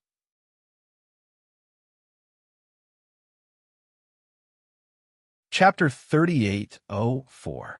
This kind of unity, once it was shredded, that would set off a huge wave. But as long as Yi Qing Luo was here, the matter regarding the 4 sacred beasts was a fact. That was the only hope in everyone's hearts. As long as there was this hope, This was the belief in their hearts. At this point, no matter how Yu Jiwen racked her brains, she probably wouldn't have thought of this point. She only knew that her words had achieved the goal which she wanted, and that was enough. The smile on her face gradually enlarged, complacent and satisfied. That delicate and pretty face, because of this smile, looked extremely repulsive. Moreover, no one knows if what is shown is the illusion which Yi Qing Luo specially wanted us to see, or the Overlord wants us to see.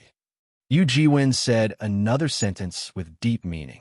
Everyone's heart suddenly trembled. Their gazes turned towards the sky in unison, looking at the scene of the intense battle. This was an illusion? This was fake.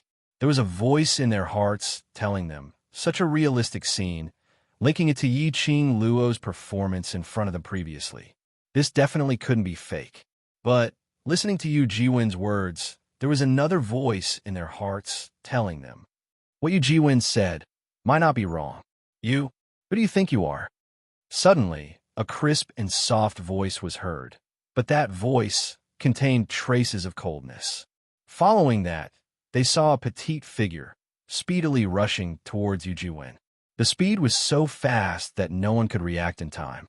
Yu Jiwen only felt a sharp pain on her face. She screamed, covering her face as she curled up on the ground in pain. Blood flowed along her fingertips all over the ground. Yu Jiwen screamed in terror. My face! My face! My face! She was on the verge of breaking down, as her voice was hoarse and sharp, but her hands were unable to cover the blood which seeped out from her face. Ah, slut! You slut! Yu Jiwen felt the blood rolling down her face, that thick liquid, warm and moist. Yu Jiwen was on the verge of breaking down. Who do you think you are? How dare you slander Kitty's big sister? The petite figure standing in front of Yu Jiwen looked at Yu Jiwen arrogantly. That pair of big, round, and spirited eyes contained a coldness that did not match her appearance at all. Even though she was petite, she could only look up at Yu Jiwen. His aura was able to easily suppress Yu Jiwen. Kitty Lee snorted coldly.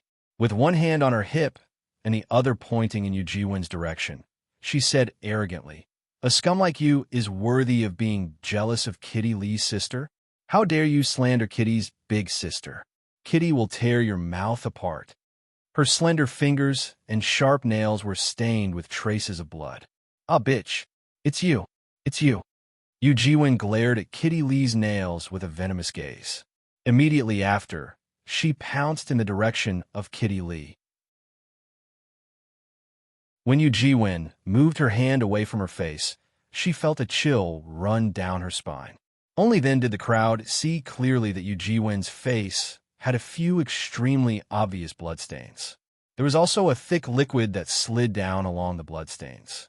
The bloodstains ran directly from Yu Jiwen's forehead to her chin. It was as if she had been scratched by a cat. Yu Jiwen's pretty face was completely disfigured.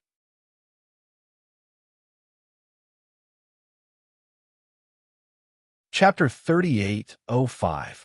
Because of Yu Jiwen's ferocious and ignorant actions just now, most of the profound practitioners of the various great forces had already eliminated Yu Jiwen from the list of potential future daughter-in-law in their hearts. Now that they saw Yu Jiwen's disfigured face, they dispelled that thought. Like Yu family, although they weren't considered as a large family, but they were after all a cultivator family and had a bit of foundation. If Yu Jiwen didn't do such a thing, she would be able to marry a suitable family or climb up to other large powerhouses' young masters. But which large powerhouse's cultivator family would choose a brainless and disfigured lady? It could be said that from today onwards, Yu Jiwen was absolutely an abandoned chess piece of Yu family. Various large powerhouses' cultivators' thoughts were indeed not wrong. Yu family's few representatives had totally no intention to bother about Yu Jiwen. Even after Yu Jiwen pounced towards Kitty Lee, but was instead sent flying by Zomo's kick. Not only did he not stand up for Yu Jiwen, he even cupped his fists together towards Kitty Lee's direction. Yu Jiwen's actions have already seriously affected Yu family. Moreover, Yu Jiwen has been disobedient several times. So, I represent you family to apologize to young Mississippi. Whatever young Miss wants to do to her, you family will absolutely not interfere. The meaning in his words was to completely give up on Yu Jiwen. When Yu Jiwen heard that, her expression changed immediately. Of course, her face was now blurred by blood, so it was impossible to see her expression. But from her hysterical howl, one could tell that her expression had changed greatly. Great steward, you dare? Great steward, you gave a cold humph. Yu Jiwen immediately looked towards second steward Yu. Second steward Yu also indifferently shifted his gaze away. The meaning was already very obvious. Yu Jiwen's fingers tensed and bent. Her face, which was filled with blood, was sinister and terrifying. How dare you? I'm Yu family's second miss. How dare you? How dare you? She couldn't believe that she had become an abandoned chess piece. What she did wasn't wrong. She should expose that slut Yi Qing Luo's true face. Let everyone see clearly that slut Yi Qing Luo's true face. A slut who only knew how to rely on men and that face to achieve her goals. On what basis did she get everyone's respect and reverence? As if he was a god. She was only trying to save everyone from being deceived by that slut Yi Qing Luo. What right did the Yu family have to abandon her? Yu Jiwen's heart was full of hatred. She curled her hands and slowly moved them to her face. He pressed his hands on the wound. The thick liquid stained her hands. Suddenly, as if she had gone mad, she glared fiercely at Kitty Lee's direction. It's you. You ruined me. You ruined my face. So they treated me like a sacrificial pawn. It's all because of you. There was madness in Yu Jiwen's eyes. She suddenly rushed towards Lee. He continued to shout, Even if I lose this face, I won't let you have an easy time. Until now, Yu Jiwen had not realized where she had gone wrong. No, to be more precise, she did not think she was wrong at all. She only felt that she had lost her beauty. Only then would the Yu family give up on her. He had completely forgotten how much influence his actions had on the Yu family. He had completely forgotten about it. The Yu family didn't care about her face at all. Looking for death. Before Yu Jiwen got close to Kitty Lee, she was met with a raging wave of majestic palm wind.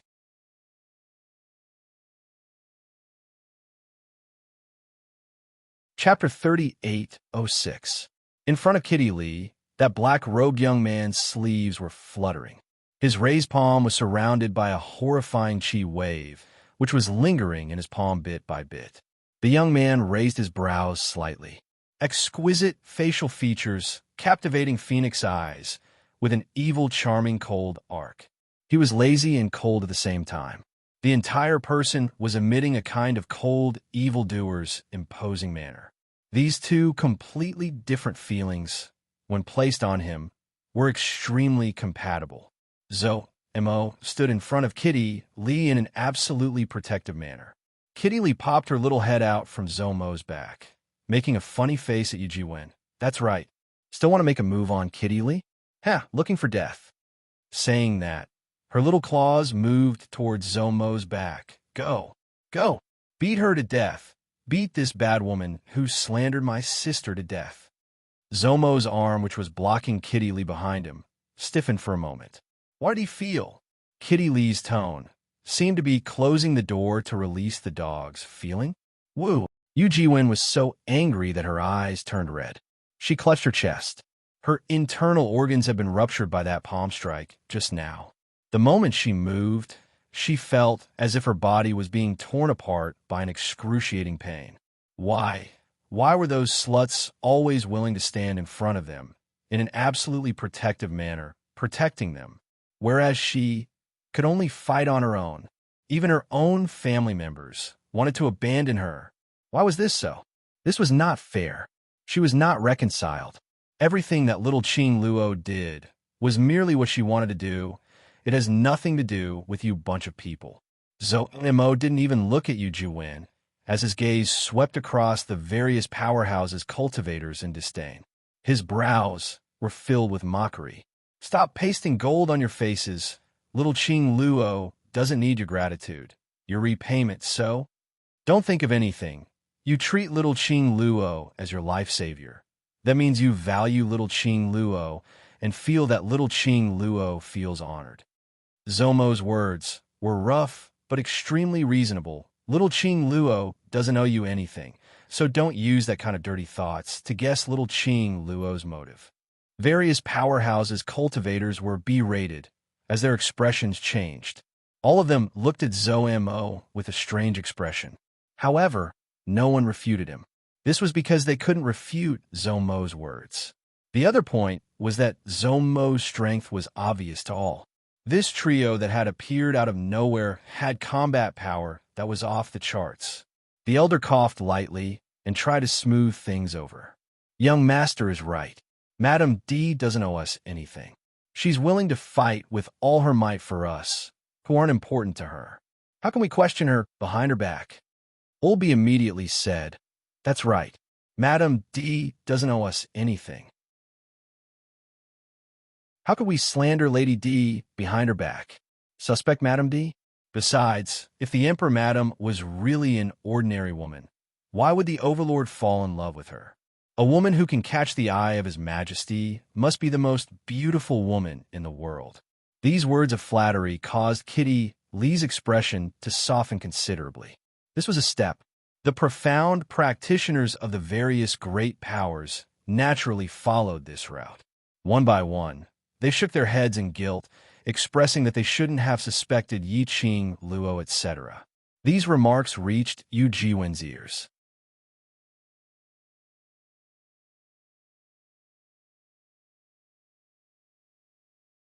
The Emperor's wife was indeed the Emperor's wife. Yu Empyrean doesn't have any leeway to retaliate at all. 4 great saint beasts and 1 more beast. Even Lord Dizun would have a headache dealing with such combat power. We have the upper hand. We have a chance to leave the auction. Zomo and the others heard the discussions of the crowd. Zomo's face was filled with displeasure.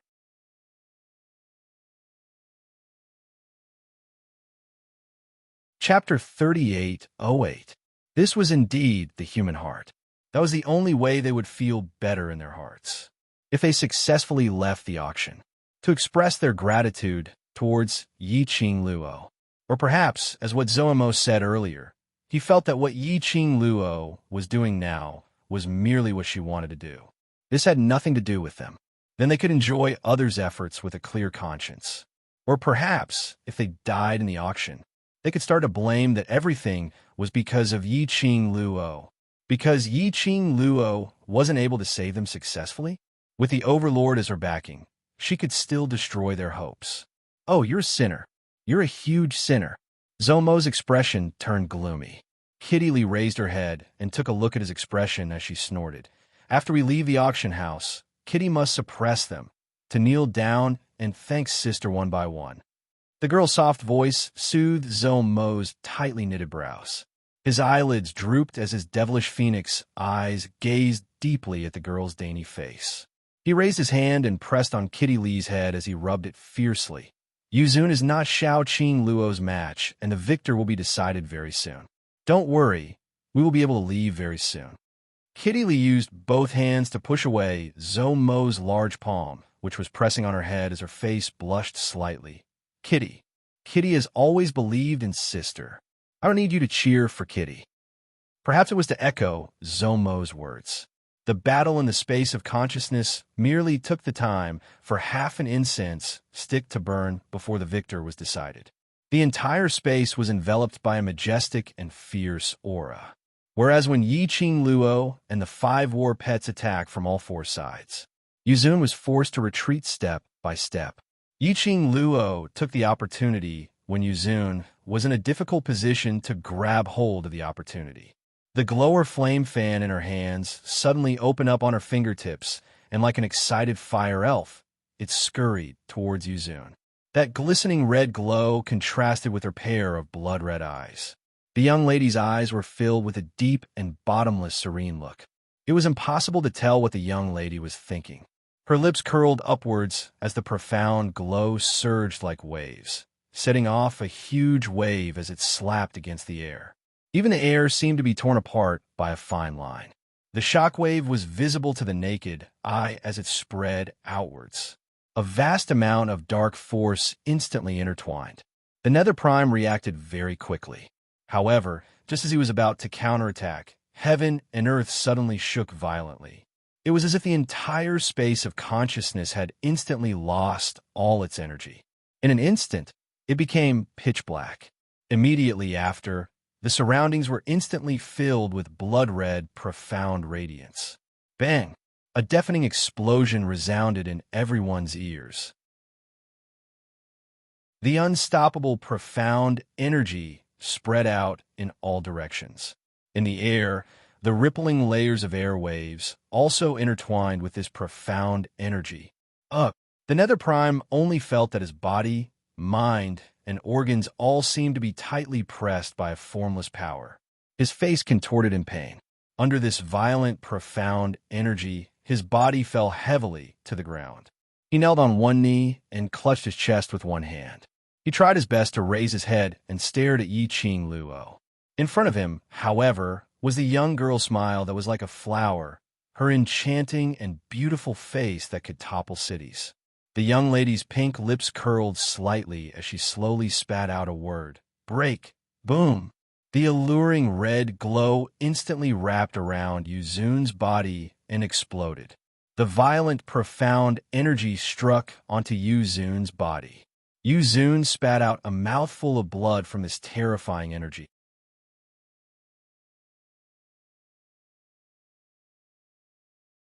Chapter 3809. Yulord's pupils started to slacken.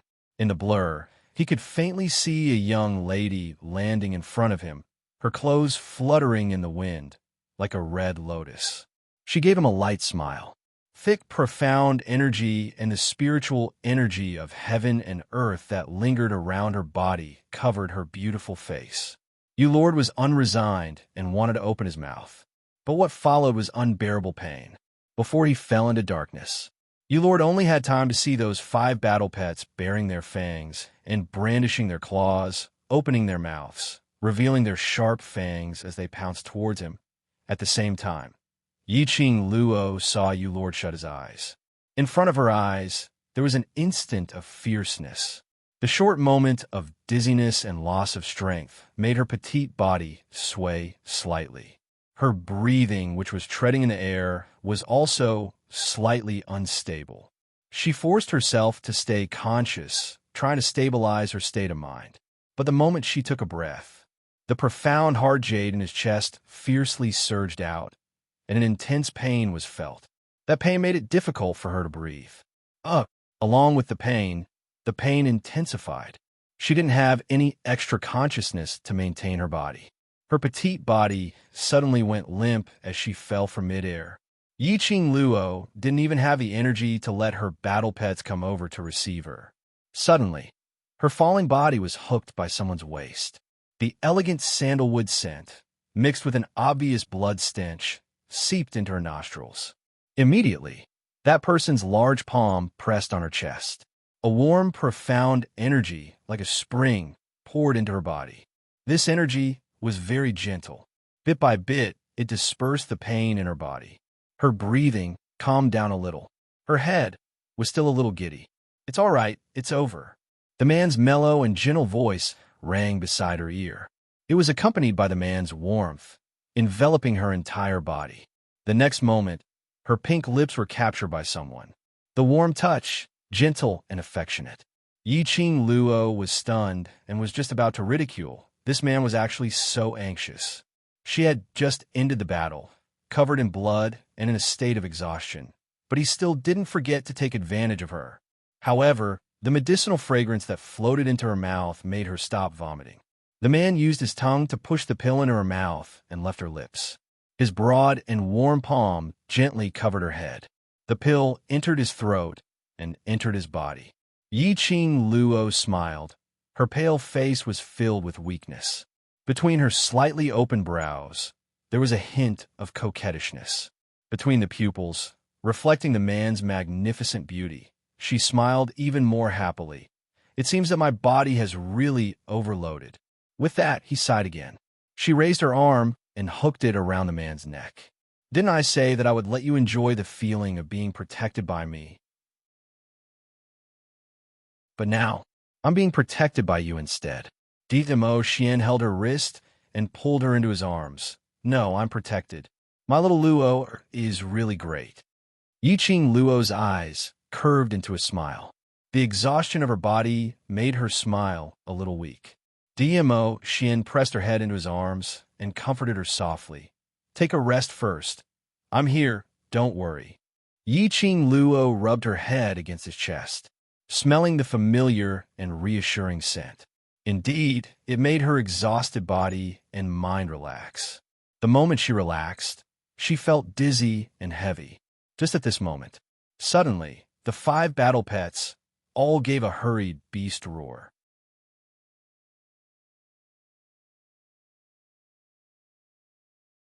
Chapter 38:10. Dimo Xian looked towards the direction of the voice.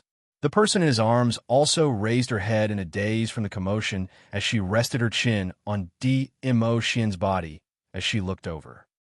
In the auction, everyone was concentrating their attention on that battle on the screen. They saw Lord Yu lying on the ground, on his last breath. Various powerhouses cultivators couldn't help but started cheering.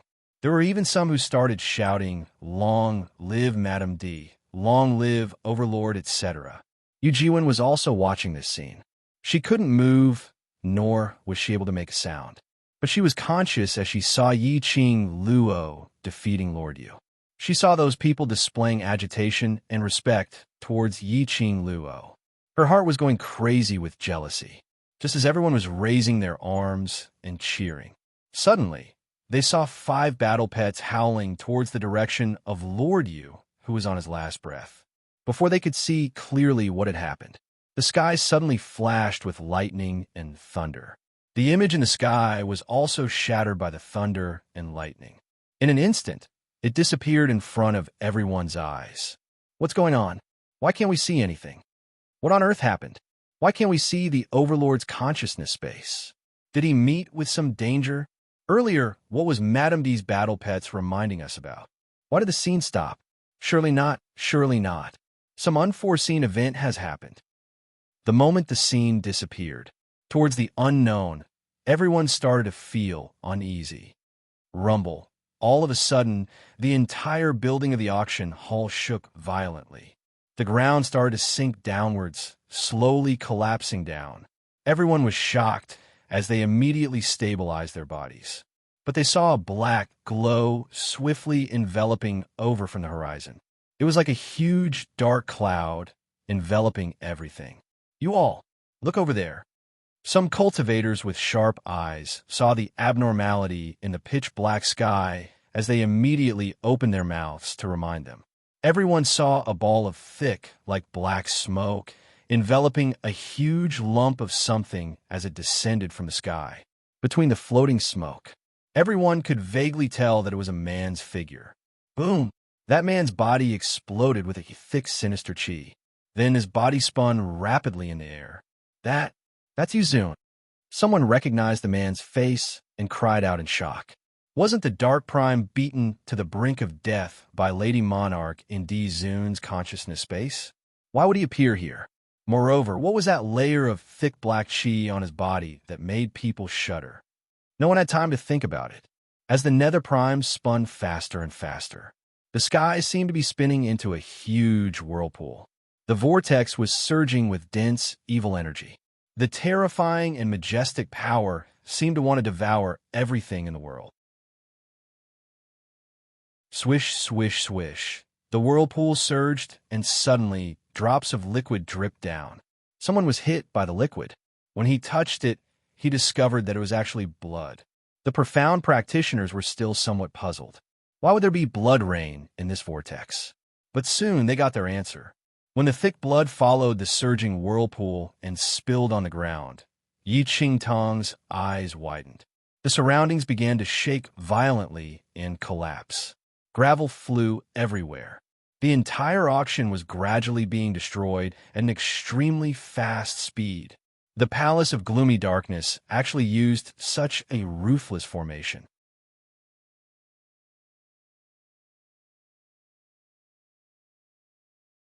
Chapter 38:11. When Xiao Yinyan heard this, he raised his head and looked at Gui Wu. You know about this array? The original intention of the Palace of Darkness to set up this array was to trap the elites of the Earth domain here. Either you join the Palace of Darkness, or you die in the array. Gui Wu waved his sleeves. A transparent barrier enveloped all the profounders from the various powers. When the rubble fell, it was bounced back by the barrier. He continued, I think it should be student Yiqing Luo who forced the Palace of Darkness too much, and the Palace of Darkness intends to make everyone disappear along with the auction. Xiao Yinyan was stunned. Disappear? Gui Wu nodded. Yes, disappear. His expression became more solemn. If we are unable to break the array, all of us will be swallowed by this array and disappear together. How is this possible? Pei Sheng squeezed over, his face filled with astonishment. Sprinkling some blood can make the array swallow us. His blood is not an ordinary cultivator's blood, but a rare high-leveled cultivator's blood. Gui Wu said, Moreover, the Palace of Darkness has always used a sinister forbidden secret art to set up this array, and using the blood as a medium to activate the array. Gui Wu's voice deepened. The reason why the forbidden secret art is forbidden is because once it is activated, the casualties and losses are extremely serious. This array was originally sinister. In all directions, there were evil Qi lingering around. Those whose minds were unstable would be affected by this evil Qi. Now, with the addition of a high-leveled cultivator's blood as a medium, and using the forbidden art to activate the array, if they didn't break the array, then they could only be swallowed by this array. Gui Wu's voice wasn't loud, but it wasn't soft either. The various powerhouses' cultivators mostly heard some of it. All of their expressions changed. They looked at the huge stone buildings which fell from the sky in horror, and looked at the shaking and collapsing ground beneath their feet. Their faces were filled with panic. Indeed so. Suddenly, a deep and dignified voice rang. It was a very soft, very low voice, but it revealed a dignified manner which made one unable to help but bow down to it. Immediately, everyone saw that the sky, which was covered by the thick black qi, slowly revealed a gap. The profound light was like the blossoming sun, parting the clouds and seeping out. Two figures walked out from the light. It's the Overlord and Madame B. The profound practitioners were wild with joy as they looked at the two people who had appeared. Their eyes flickered with the light of hope.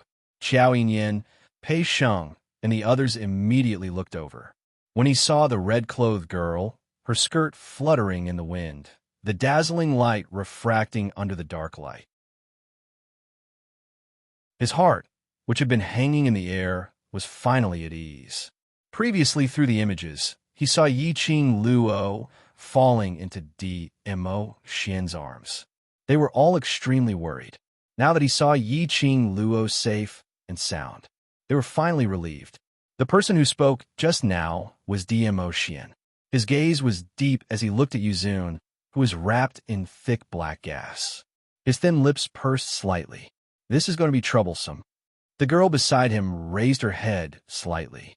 Her slightly pale face carried a noble and elegant smile like that of a fairy from the nine heavens.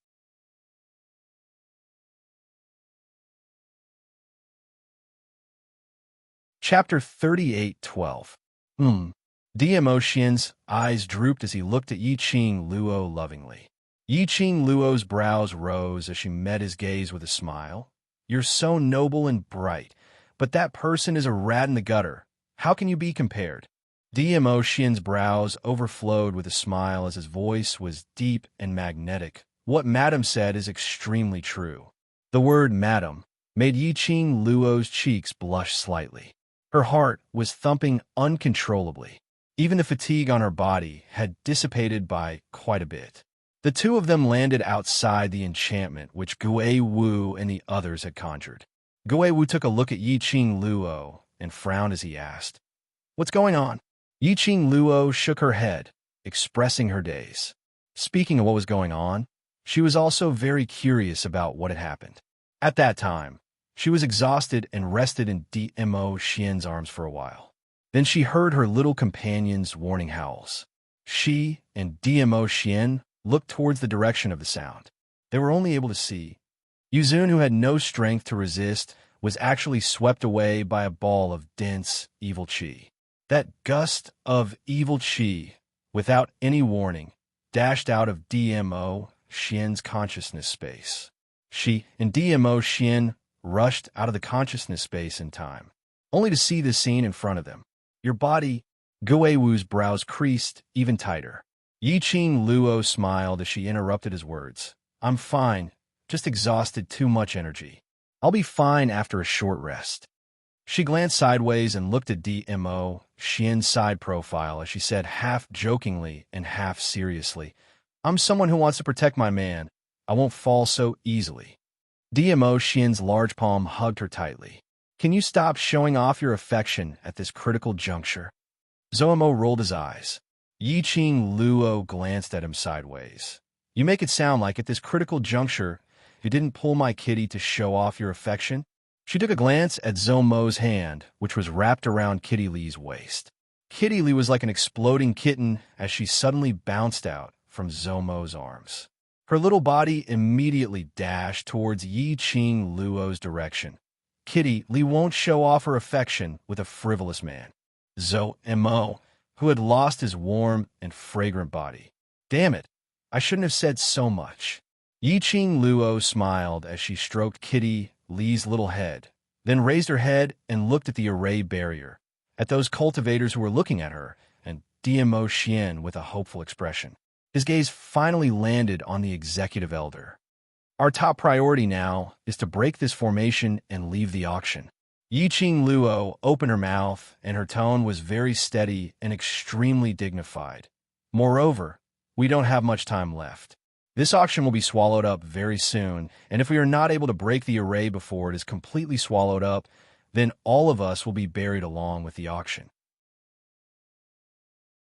The profound practitioners of the various great forces gritted their teeth. We will definitely cooperate with the Imperial Madam if you have any ideas. I don't have a solution. When Yiqing Luo said this sentence, everyone's eyes were filled with disappointment. However, her next words immediately followed. However, there will soon be a way to break out of the formation. But before that, I want all of you to protect your own lives. The various powerhouses' cultivators' emotions were like a roller coaster. When they heard Yiqing Luo's last sentence, all of them were almost touched.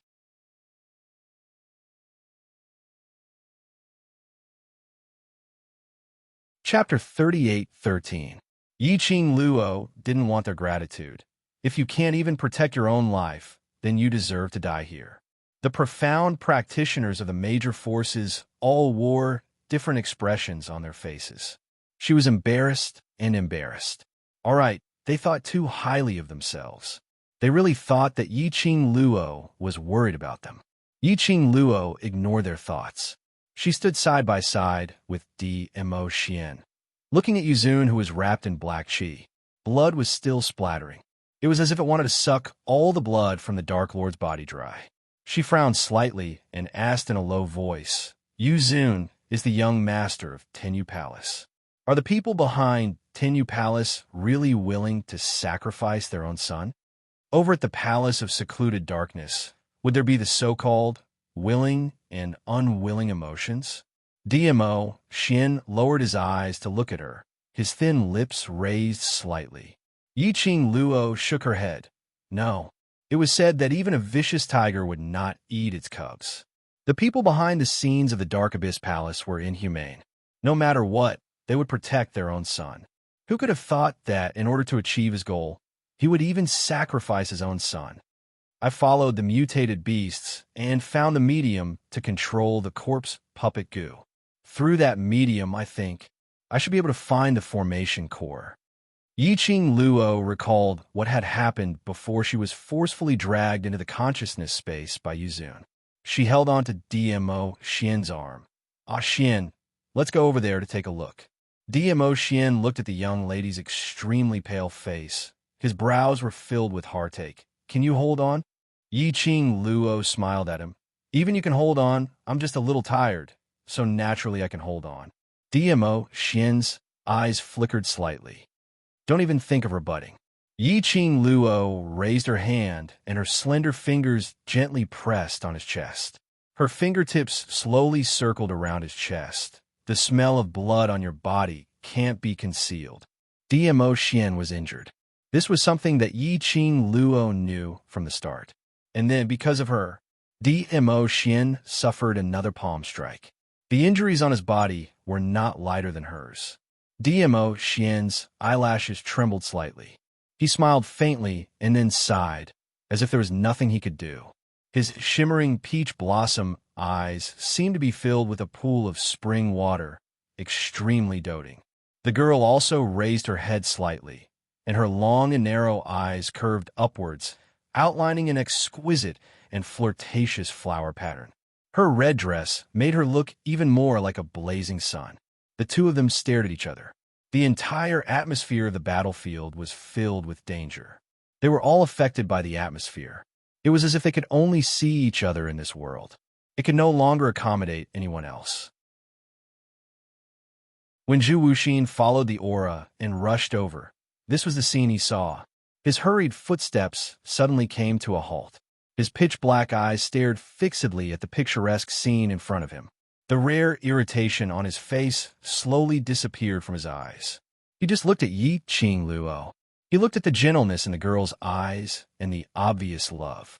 There were no ripples in his eyes. However, his entire body exuded a gloomy and sorrowful aura that no one could ignore. After a long while, he clenched his fists. He allowed his nails to embed into his palm. Red Clarity Pavilion.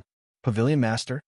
Suddenly, someone cried out in surprise with a tone of reverence.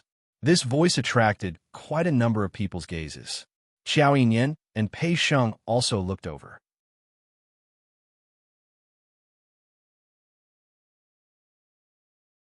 Chapter 38:14.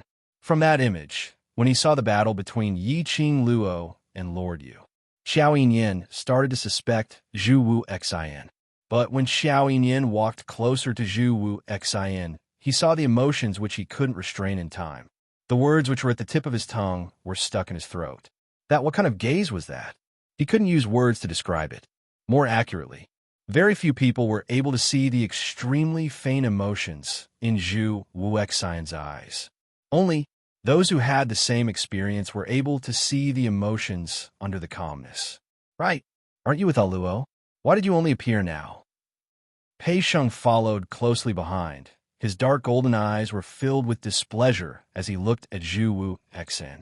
Xiao Yinyan raised his hand, blocking Pei Sheng's interrogation. He raised his eyes and saw the sweat on Zhu Wu Xian's forehead. He should be very anxious. To be able to make the legendary mysterious powerhouse, Red Clear Pavilion's Pavilion Master sweat and pant slightly. It was enough to prove that Zhu Wu Xian had rushed over at the fastest speed after he sensed Yi Qing Luo's presence. His concern towards Yi Qing Luo was no less than theirs. Moreover, in the depths of Zhu Wu Xian's eyes, that undetectable emotion. It was obvious that Zhu Wu Xian had feelings for Yi Qing Luo. What were you doing earlier? Did you see the image of Luo in the space of consciousness? Xiao Yinyan asked. Zhu Wu Xian's gaze didn't shift away from Yi Qing Luo. His thin lips moved slightly as he replied, I saw it. Secluded Palace's motive is very obvious. I hope that at this moment, you can put aside the grudges between you and the Overlord. If the both of you work together, you will definitely be able to break this array. Xiao Yinyan said. Zhu Wuxin's gaze finally shifted to him. That gaze was like frost. Xiao Yinyan's brows creased tightly, but he wasn't scared off by that gaze as he persisted.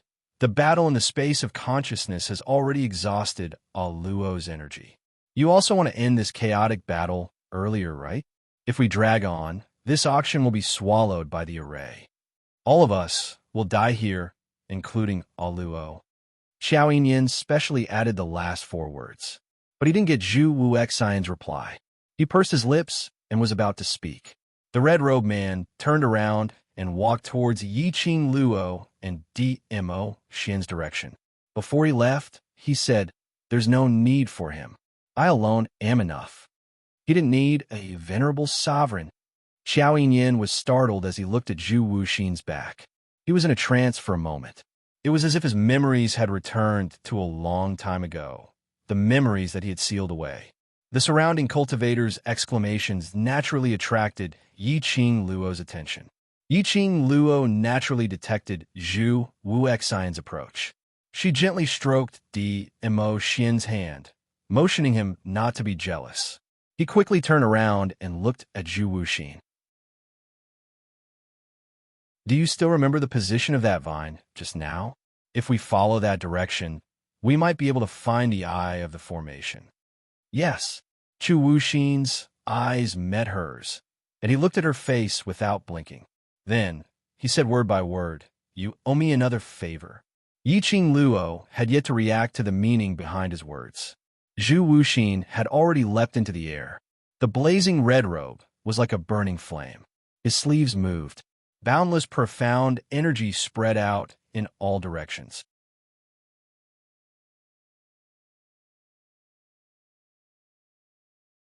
Chapter 38:15. The auction, which was collapsing ceaselessly, also stopped its restlessness because of this.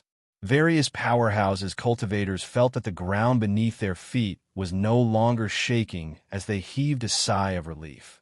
One by one, their gazes were all gathered on Zhu Wuxian. Yiqing Luo also raised her head as she looked at Zhu Wuxian. She was still wondering what Zhu Wuxian's intention was. His gaze didn't even have time to land on Zhu Wuxin. Her wrist was grasped by a broad and thick palm. Immediately after, she was pulled into the man's warm and firm embrace. Her head was pressed onto his chest by the man's large palm. Above her head, the man's slightly dissatisfied voice floated down. "Eyes, where are you looking at?" Yiqing Luo was pressed in his arms and had no way to raise her head as her voice sounded a little dull. "I'm looking at what he wants to do." "What can he do?" "Snatch the limelight." Mo Xian scoffed disapprovingly as he suppressed his voice with an overbearing CEO's tone. "If he wants to snatch, let him snatch.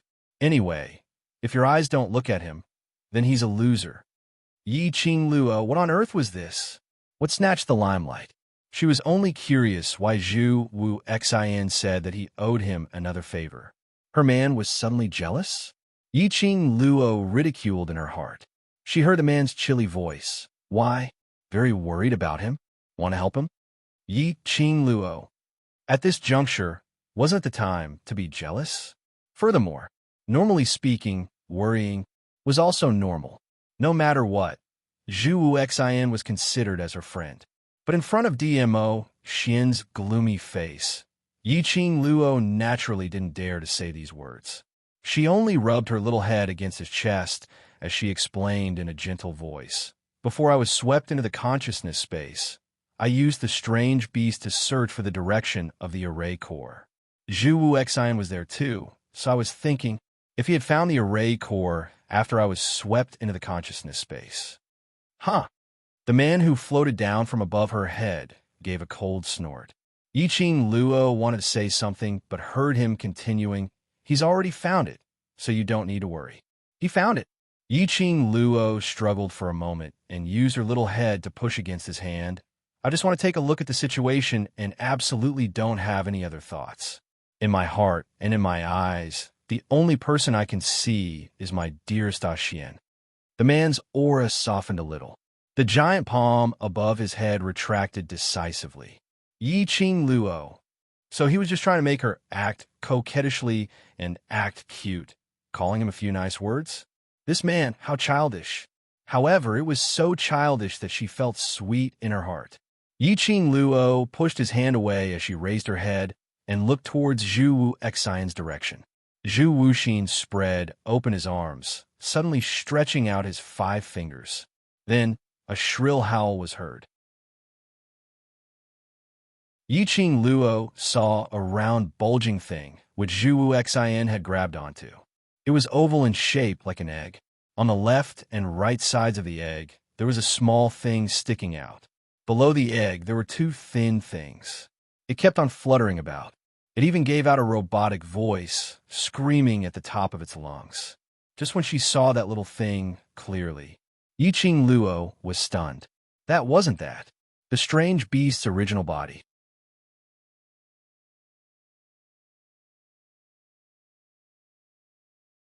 Chapter 38:16. Yiqing Luo heard the mournful cries for help. 3 black lines appeared on her forehead. It really was Shadow's egg, abnormal beastball ball. Why did it turn into its original form and was caught by Zhu Wu Xian? What did Zhu Wu Xian want to do by catching the strange beast? She was still wondering. A man's light voice was heard from behind. He should be intending to make use of the strange beast to find the direction of the array eye. Yiqing Luo was stunned. What do you mean? Now that the array has been activated in advance because of Lord Yu's blood, in order to find the array eye, we need to make use of the strange beast's characteristics. D.M.O. Xian said. But under this kind of profound cultivator's blood and secret arts, as long as the strange beast touches the array eye, I'm afraid it will be swallowed by the evil qi. Yiqing Luo's pupils suddenly widened. That was Shadow's contracted war pet. Moreover, the mutant beast had come here to help her. She immediately dashed towards Zhu Wu Xian's direction. Zhu Wu Xian, wait. The young lady's clear voice made Zhu Wu Xian's body stiffen. Immediately after, the strange beast in his hand was scooped over by the young lady. Wah, heroin! That scared the ball. The strange beast was so frightened that it pounced into Yiqing Luo's arms and wailed loudly. That mechanical voice sounded a little ear-piercing when it cried. Yiqing Luo grabbed the ball's thin hand and hung it up. Don't cry. Be quiet. The strange beast twitched, feeling aggrieved. It almost became a test subject, and yet it didn't cry. This was too much of a bully. Yiqing Luo raised her head and looked at Zhu Wu Xian. This ugly beast is my friend's war pet. Moreover, these strange beasts specially rushed over to help me. Although they are ugly, but we can't use their lives to find the array eye. Originally, those strange beasts looked at Yiqing Luo gratefully. When they heard Yiqing Luo's sentence, the oval-shaped sharp tips started to emit a dark and heavy qi. Don't ask her how she could tell gratitude from an egg. Anyway, she could tell. Zhu Wu Xian's action was stopped. He frowned slightly and looked at her with heavy eyes. It could draw out the eye of the array. It can help, but it cannot harm your life. This was Yiqing Luo's bottom line. If she used the lives of her companions who had come to help her in exchange for a chance for her to live, then she would not be able to do so. She definitely couldn't do it. Zhu Wuxian pursed his lips as he stared at Yiqing Luo for a long time before replying coldly. Up to you. Then he turned his head. He fiercely clapped his hands forward, and a majestic wave of profound energy, like a surging wave, smashed away the surging black energy. The Nether Prime's body, which was wrapped in the black aura, also shook for a moment. Then, Chu Wuxin sent out a palm strike. From somewhere, a vine covered in countless tiny wormholes landed in Zhu Wuxin's palm with a whoosh. Chu Wuxin grabbed the vine and wrapped it around his wrist. Then, he exerted his strength. In the void, a figure appeared out of nowhere. The figure let out a blood-curdling scream. Very quickly, Zhu Wuxin followed the vines and grabbed it in his hand. Everyone then saw it clearly. The person Chu Wuxin was grabbing was a slender figure with a protruding mouth and monkey cheeks. He looked like a long-term, malnourished old man with a body full of bones. What made everyone most shocked was the other end of the vine, which Chu Wuxin was grabbing, was connected to the old man's body. That's right, it was the body. That vine had drilled out from the old man's body. Dethroned 7 Emperors, 2nd anniversary event details. Please see the pinned notice in the book comment section, Book Friend Circle. All babies are welcome to participate, moi.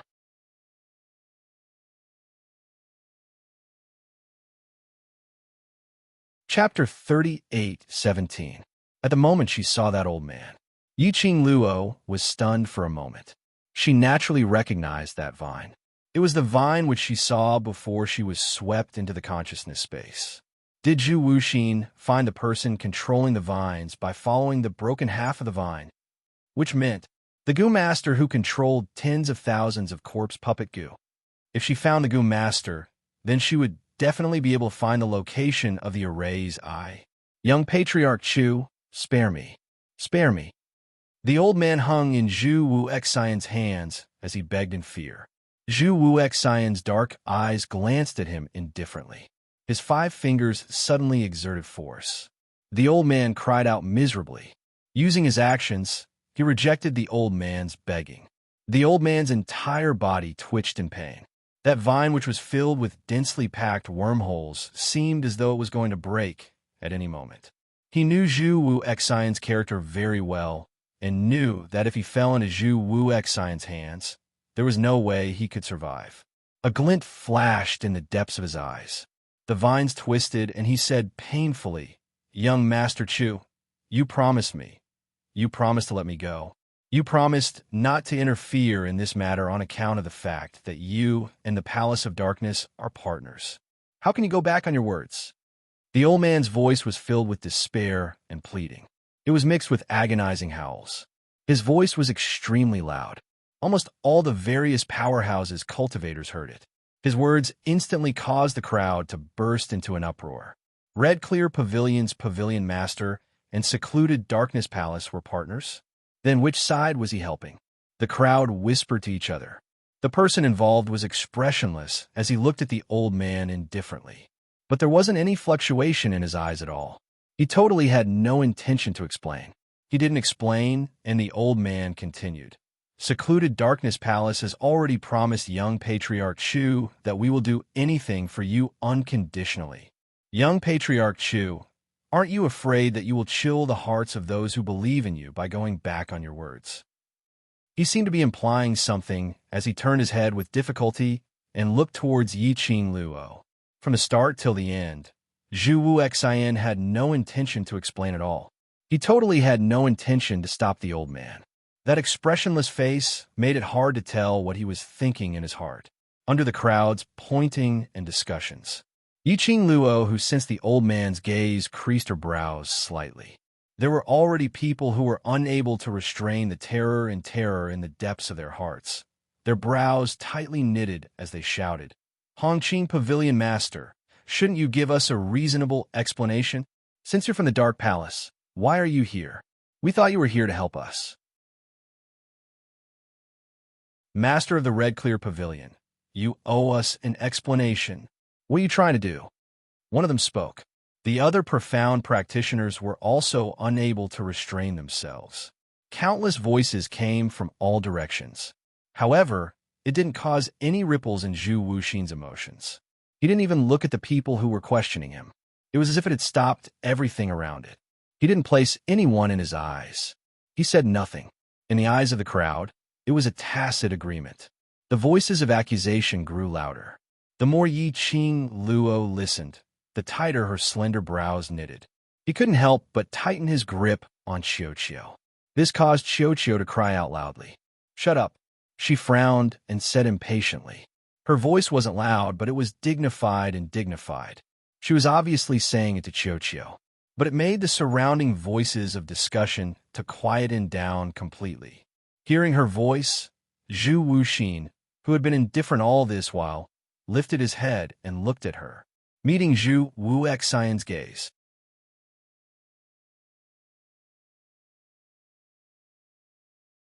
Chapter 38:18. Since she had already suppressed everyone's voices, she might as well go along with the current silent atmosphere as she calmly looked at the old man. "You said Zhu Wuxian agreed to spare your life?" The old man saw her reaction and immediately cried out loudly. "He's a collaborator of Gloomy Palace, and he can go back on his words and lay his hands on me. Not to mention the two of you. Who knows, he might even bite you guys in return." When the old man finished his words, Zhu Wuxian's gaze had a slight change. Very faint, so faint that one couldn't detect it at all. His gaze looked at Yiqing Luo without blinking, as though he was waiting for her reaction. Yiqing Luo met Zhu Wuxian's eyes just like that. Following that, She slowly shifted her gaze onto the old man's face as her tone was calm and indifferent. Unfortunately, I don't believe a single word that you say. The complacent look in the old man's eyes instantly froze, whereas Zhu Wu Xian's eyes, which had always been calm and without any ripples, at this instance, the depths of his eyes seemed to be blossoming with a riot of colors. Even his cold and thin lips curled up into an extremely shallow arc. Yiqing Luo continued, because I know better than you what kind of person Zhu Wu Xian is. He disdains to deceive you, and disdains to use lies to deceive anyone. Her lips curled as her smile was filled with ridicule. Using this kind of low-level instigation method, trying in vain to sow discord between Zhu Wu Xian and me before you die. You've really put in a lot of effort. But do you really think that everyone in this world is like you? An idiot?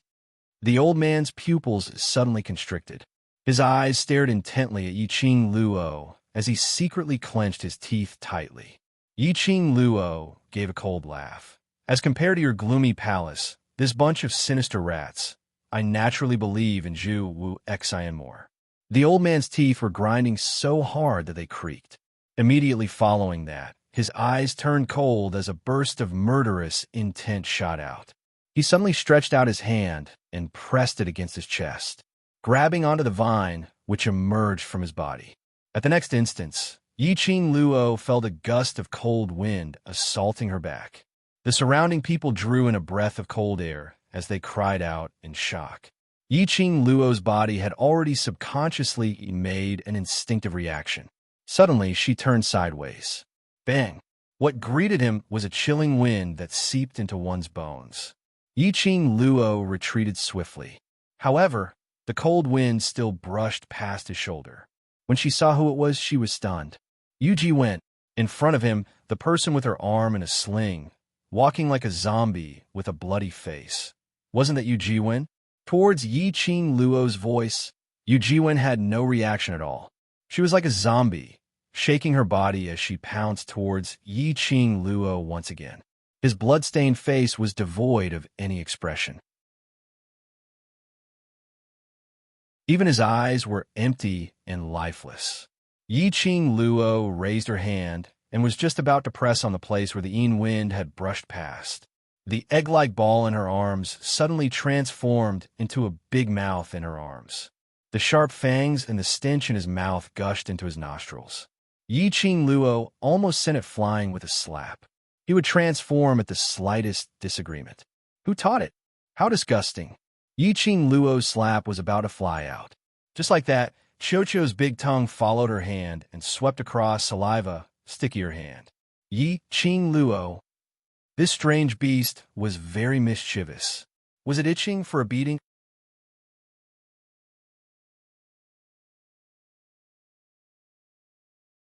Chapter 38:19. Corpse Puppet Parasite. Yiqing Luo's pupils suddenly contracted.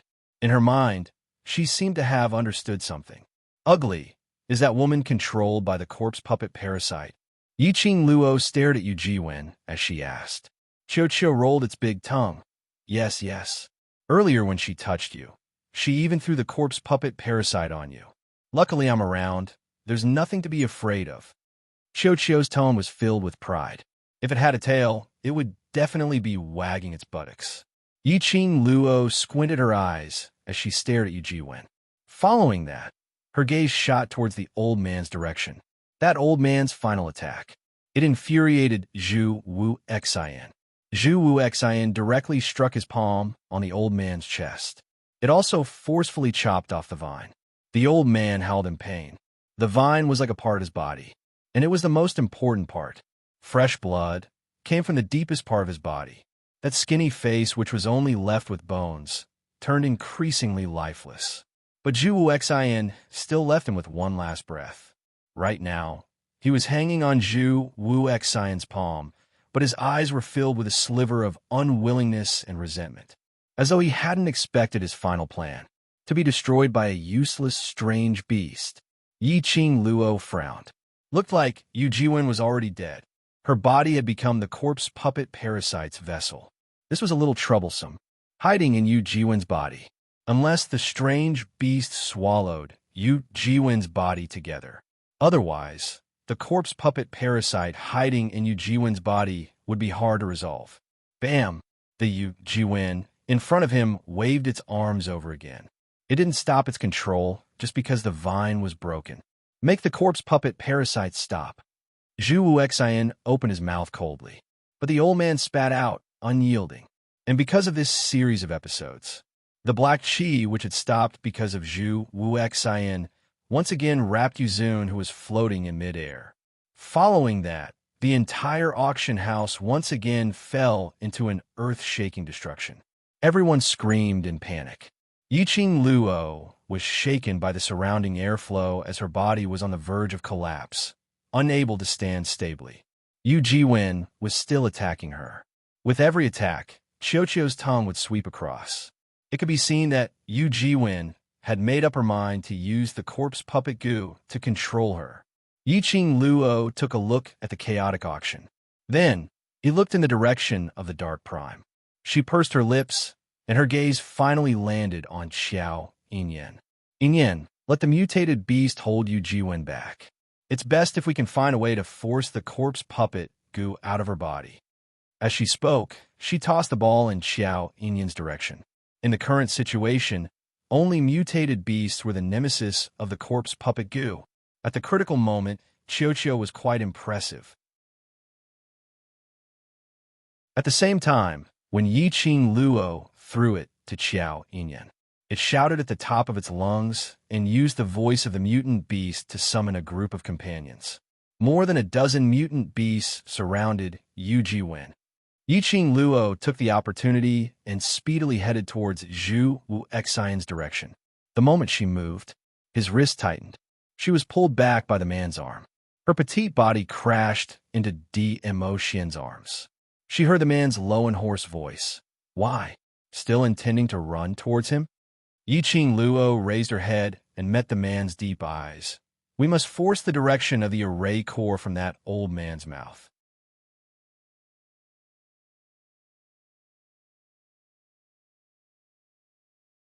Chapter 38:20.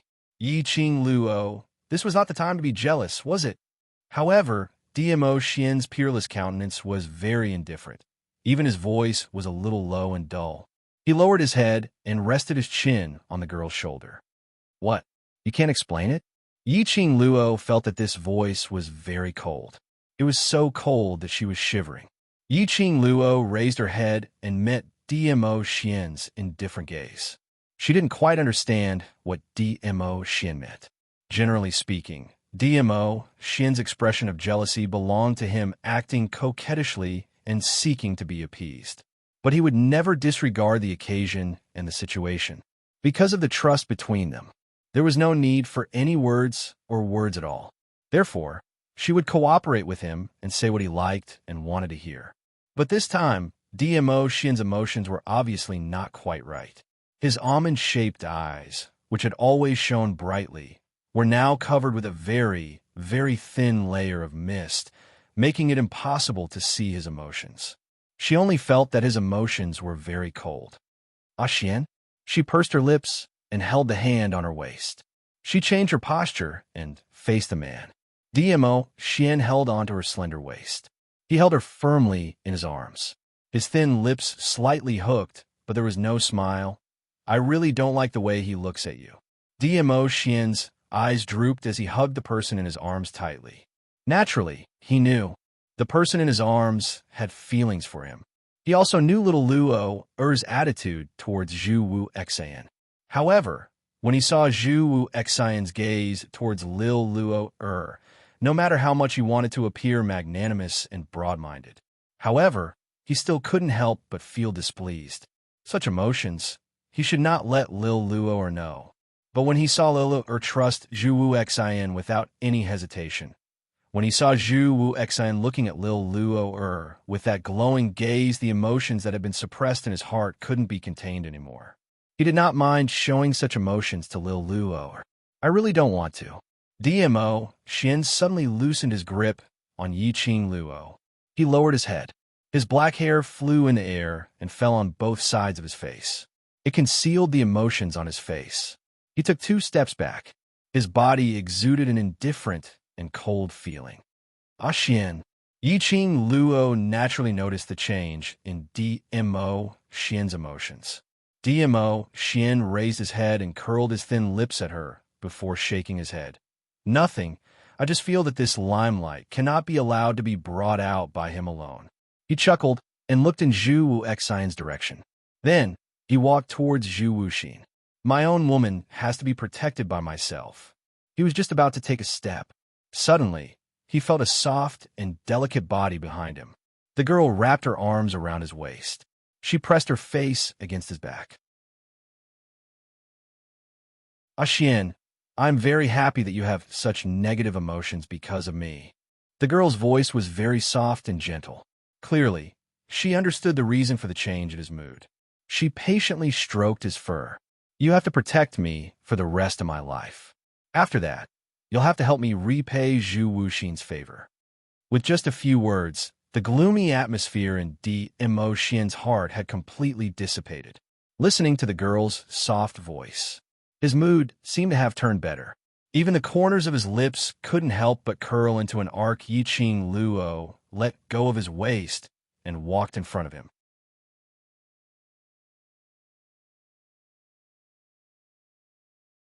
Chapter 38:21. Looking at the smile on DMO Xian's face, Yiqing Luo felt sweet in her heart. This large-sized dog-type pet had an extremely comfortable look when its fur was being smoothed. It made her unable to restrain her laughter. Since you've already decided not to let him be the only one in the limelight, then go ahead. Yiqing Luo took 2 steps back as she opened up a path. But promise me, you must not force yourself. DMO Xian's expression had already regained its original lazy and confident look. His lips curled as he gave her a light smile. Her face was reflected in a pair of peach blossom eyes that were as black as ink. I know, you've already thought a way to find the array. I believe you. Her understanding of DMO Xian was the same as how DMO Xian understood her. When she heard DMO Xian saying, not willing to let Zhu Wu Xian be the only one in the limelight. Then thinking back to how he had expressed his dissatisfaction at this juncture. DMO Xian wasn't someone who didn't know how to analyze the situation. He would do this. He definitely had a way to deal with it. Her words once again made DMO Xian's brows tainted with a warm smile. He raised his hand as he rubbed Yiqing Luo's head. Following that, he leapt forward. Turning into a purple remnant shadow, he speedily neared Zhu Wu Xian. Zhu Wu Xian had been paying attention to Yiqing Luo's side, and on seeing DMO Xian approaching, his eyes deepened. What are you doing here? DMO Xian's side profile was more magnificent than ever before. His thin lips curled slightly as his peach blossom eyes were suffused with a faint cold intent. But he was smiling. His smile made one feel that it was dangerous and charming at the same time. Leave the following matters to me. He opened his mouth as he wasn't courteous at all. Zhu Wu Xian scoffed lightly as his eyes turned slightly chilly. On what basis? The meaning behind his words. This was his credit, and he wanted Yiqing Luo to owe him a favor. On what basis did DMO Xian have to make him hand over the result of his hard work the minute he opened his mouth? DMO Xian tilted his head as his eyes turned sharp. On the basis that I am the one whom Lil Luo likes. His words made Zhu Wu Xian's face turn black. But DMO Xian didn't care. He curled his lips lazily and indifferently. Just now Lil Luo asked this noble one to help her repay your favor. I'm sure that you don't want this noble one to owe you a favor either. So, stay by yourself. That slightly complacent tone. This made Zhu Wu Xian's eyebrows jump. Clenching her fists, she could not help but want to smash DMO Xian's face. He had to admit it. DMO Xian's words. This truly dealt a blow to Zhu Wu Xian's heart. He couldn't refute Yiqing Luo's feelings towards DMO Xian. There was no way to refute the fact that the person Yiqing Luo liked was DMO Xian. And Yiqing Luo even let DMO Xian repay the favor she owed him.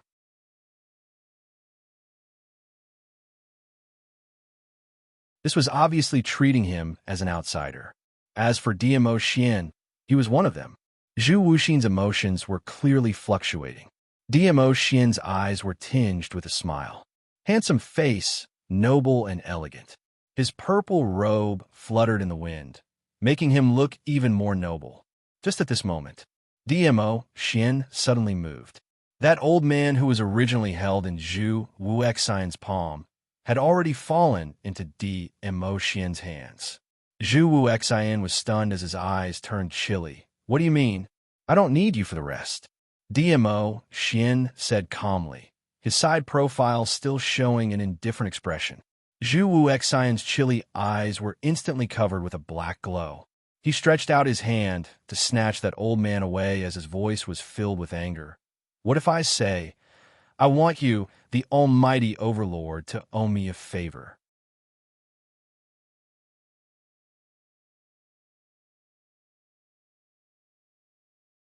Chapter 38:22. DMO Xian's words had just landed. A burst of raging, profound energy surged wantonly. The old man was exchanged from Zhu Wuxian's hands to DMO Xian's. The pressure released when the two of them were fighting against each other. His last breath was almost cut off. He felt the surging, profound energy from DMO Xian. He was so shocked that his pupils regained some vigor. Amen. It was the vigor of excessive shock. No one was not afraid of death. They were even more afraid of being tortured to death. The reason why he was fearless. He wanted to force Zhu Wuxian to settle him in a fit of anger. But DMO Xian wouldn't. At a close distance, the old man could clearly see that DMO Xian's eyes seemed calm, but in fact it was brewing a terrifying, profound ray. An indescribable sense of fear invaded his body and mind. Array eye. DMO Xian's thin lips moved slightly. Two words were spat out from his lips. The old man felt as though there was an icy, cold, big hand tearing his body apart. Swish! A vine stretched out from his body. DMO Xian directly grabbed that vine and pulled hard. The old man cried out in pain. The blood vine, under the envelopment of DMO Xian's profound ray, suddenly turned into a green-colored snake as it sped towards a certain direction in front. No, no. Looking at the direction where the vine was scuttling towards, the old man's eyes widened as he cried out in despair and indignation. The moment the two words came out, he felt a fishy sweetness surging up his throat. A mouthful of blood was spat out. His body then drooped down limply. He had no other energy. The array, eyes over there. Yiqing Luo kept staring at that direction. The old man's attitude obviously proved that that direction was indeed where the array was located. She didn't hesitate as she followed the direction where the vine scuttled. The red figure left an afterimage on the horizon as it was faintly discernible. The red profound ray encircled her entire body. The entire sky, which was filled with dark clouds, was lit up by this red glow. Xiao Yin, Pei Sheng, and the others exchanged glances. Following closely behind, Yiqing Luo had not expected DMO Xian to use such a simple and crude method to search for the array eye. Only DMO Xian would be able to do it. Yiqing Luo had actually thought of this idea before. That vine was the spirit artifact of the witchcraft master's soul contract. Back then, witchcraft goo masters could use vines to control tens of thousands of corpse puppet goo through a formation. Therefore, she was certain from the start. As long as they found the Wu Goo Master, they would definitely be able to find the formation core. It was just that she didn't know how to use the vines of the Witch Goo Master to find the formation core. The cultivators from the major forces all rushed forward as they watched the big shots. No one bothered about Yuzun, who was enveloped by the dense black gas. They looked at each other for a moment. In the end, he decided to bear the pressure and follow the group of big shots. Although they were standing here, the barrier formed by the ghost martial artist was protecting them. But what if the barrier collapsed? The group of big shots was not around. They were in danger. It was safer to follow the boss. Hence, a large group of people chased after Yiqing Luo and the others on a large scale. The vines moved extremely quickly. It was like a green snake. This continued until they arrived at a rather remote and gloomy ruined courtyard. That vine stopped.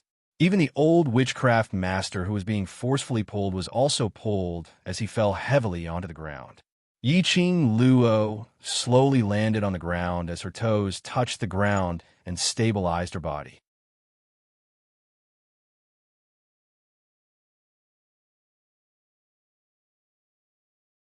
Chapter 38:23. Is that the array I? Yiqing Luo looked at that withered tree as her brows rose slightly. DMO, Xian stood behind as he looked over. Yes. How do we destroy that array I? Yiqing Luo looked sideways at the man's side profile as she asked. DMO Xian raised his hand and held her shoulders. Wait, there are helpers outside. Helpers? Yiqing Luo was puzzled. Who are you referring to? DMO Xian smiled. You'll know when we get out. He was still keeping her in suspense. Looked like the helpers outside were people she knew. Gui Wu, Zomo, and the rest were already in the array. Who else could help them? Moreover, the person who could help to break such a sinister array was definitely very powerful. She knew someone who was extremely powerful. Who could it be? Just as they were talking, a group of people had already chased up. Qiao Yinyan carried Qiao Qiu, who only had a mouth. His face didn't show any signs of disgust. When he saw that withered tree, he opened his mouth and asked, Is that the array I? Destroy that array I, and the array will be destroyed, right? Pei Sheng said as he walked towards that withered tree. He even raised his hand as his dark golden pupils were filled with eagerness. Sheng, stop. Yiqing Luo berated sternly as she raised her hand to create a wave of profound wave, blocking Pei Sheng's hand. Pei Sheng was forced to retreat 2 steps as he looked at Yiqing Luo in a daze. Don't move. Can't you see the dense, evil qi lingering around the array eye? Yiqing Luo glanced at him. If it could be touched and destroyed, it will. That wasn't the style of the secluded palace. Pei Sheng was stunned. Then what should we do? Yiqing Luo pursed her lips. Her vision shifted as she looked at the huge, collapsing buildings. Her 5 fingers clenched even tighter. If she didn't speed up, this auction was really going to be swallowed by the array. The helpers that Xian mentioned, when would they take action? As though he sensed the fluctuation of her emotions. DMO Xian's large palm patted lightly on her back, comforting her. Yiqing Luo raised her head and looked at the man beside her, just as he was about to ask. At this moment, a wave of energy vibrated around the withered tree. Like a few invisible waves, they shook off the surrounding fluctuations. The vines that were entangled above were chopped into several pieces with a crackling sound. The Wugu master who was dying on the ground. Even cries of pain could be heard, just as the vines broke. She closed her eyes forever. At the same time, the Yu Jiwen, who was being harassed by countless aberrations. His body fell straight to the ground. In the blink of an eye, the corpse turned into a pile of white bones. Then everyone saw about 100 corpse puppet goo crawl out from the white bones and quickly crawl towards the witchcraft goo master on the ground. The profound practitioners of the various forces thought that these corpse puppet goo were using the same trick to control the goo master's body. But he didn't expect, in the blink of an eye, the Wu Goo master turned into a skeleton. He was swallowed into the stomach of the goo worm that he had raised. Qiao Yinyan immediately threw the ball in his hand towards the direction of the corpse puppet goo. The last corpse puppet goo, settle those first. The ball's tongue rolled up and its round body pounced towards the direction of the corpse puppet goo. Bam! Just as the aberrations were about to eat the last corpse puppet goo, that withered tree suffered a heavy blow.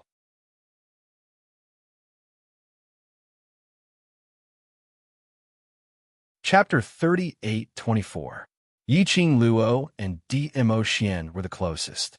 When the fluctuation was released, Chun Feng's eyes widened. The two of them retreated swiftly. Immediately following that, the majestic airwave, like a raging wave, surged violently.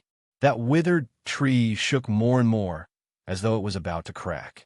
The whistling sound of the wind and waves slapped against everyone's eardrums. Yiqing Luo held Dmo Xian's arm, squinted her eyes, and looked at the withered tree. Did the helper you mentioned take action? Dmo Xian nodded slightly. Yiqing Luo frowned tightly. To tell the truth, when he saw that everything around him had been overturned and collapsed by that boundless power, yet that withered tree did not move at all, he felt a chill run down his spine. Yiqing Luo could tell. It was not feasible to destroy the array eye from the outside. But if they rashly took action, they would also be affected by the lingering sinister qi around the array eye. How could they destroy this array eye? Yiqing Luo was deep in thought.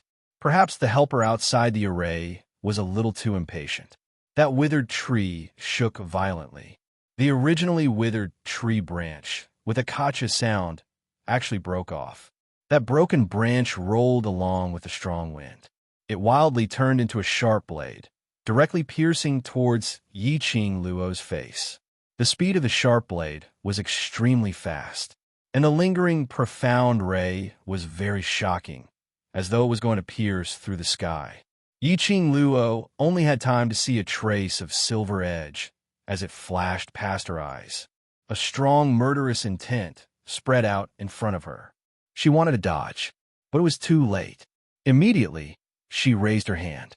Her 5 fingers moved. The glower flame fan opened up, blocking in front of her. Bam! The sharp end of the broken branch hit the glower flame fan. But the strength was not as big as she imagined. Sounds of cold air being sucked in were heard from the surrounding. There were also people who were faintly panicking, screaming, "Overlord!"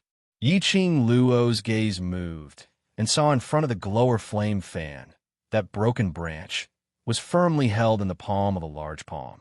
It was Dmo Xian. He used his own hand to stop that broken branch. Yiqing Luo's pupils slightly widened. He stared at the broken branch in his hand, which was already bleeding. She quickly closes the glowing flame fan and hugs the man's arm with both hands. Ah Xian. In such a situation, it was not impossible for her to block it with a glowing flame fan. Furthermore, based on Dmo Xian's ability, even if he was injured, he could easily repel this broken branch.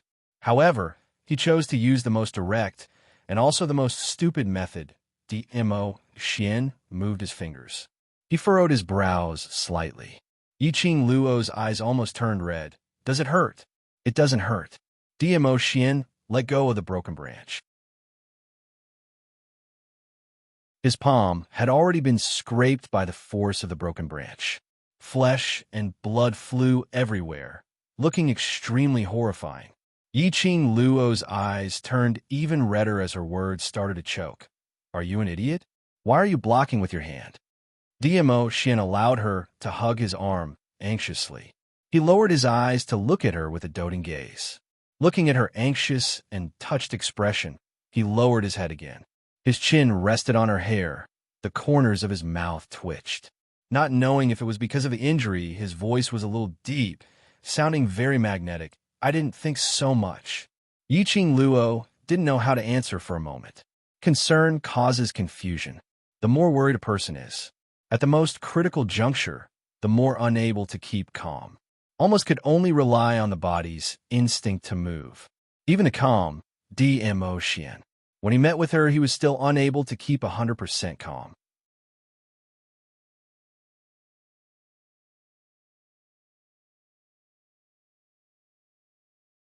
Chapter 38:25. All right, it's just a small injury, it's nothing. Dmo Xian comforted her warmly. After we leave the auction, compensate me properly. Yiqing Luo was both angry and amused as she raised her head and stared at him furiously. You're still joking at such a time. All right, be good, I'm fine. Dmo Xian replied. Yiqing Luo drew out a handkerchief and bandaged his injured hand. Bandaging it, her gaze was suddenly fixed on the ground, on top of the broken branch. She was stunned as her bandaging hand also stopped. What's the matter? Dmo Xian asked puzzledly. Yiqing Luo pointed to the front. Look at that broken branch. That broken branch was intercepted by Dmo Xian's bare hands. Then he casually threw it onto the ground. If she didn't remember wrongly, That broken branch should have been stained with DMO Xian's blood. But at this moment, the broken branch was completely clean, without a single trace of blood. Yiqing Luo and DMO Xian looked at that broken branch for a moment, and both of them raised their heads at the same time, looking at each other as they spoke in unison. This is the method to break the array? Blood. That's right. It was fresh blood. This array was extremely sinister. It even used the revered Lord's blood to activate the array. So, as long as blood was used, it would be able to destroy this array core. In order to verify this thought, Yiqing Luo helped DMO Xian to tie the handkerchief as she held the glower flame fan tightly and suddenly shot a hurricane towards that withered tree. The profound rays neared. The thick black qi which lingered around the withered tree bared its fangs and brandished its claws as it twisted upwards. Yiqing Luo leaped up and neared that withered tree from the other side. In a split second, the thick black qi surged and rolled. The dark sky was covered with a layer of hazy fog. Yiqing Luo's eyes turned slightly chilly as her fingers moved, and the red profound rays turned into huge waves. The moment the thick black qi was attracted, Yiqing Luo was already nearing the withered tree. The minute she neared, Yiqing Luo felt a dull pain in her heart as a scorching flame started to burn fiercely. Oh, this burning heat was like a raging flame, scorching her internal organs. It was as if he was going to burn her into ashes. She groaned in pain. Her movements stopped in midair. Little Luo, DMO Xian's worried voice drifted into her ears. The man's deep voice was like a warm current that seeped into her heart.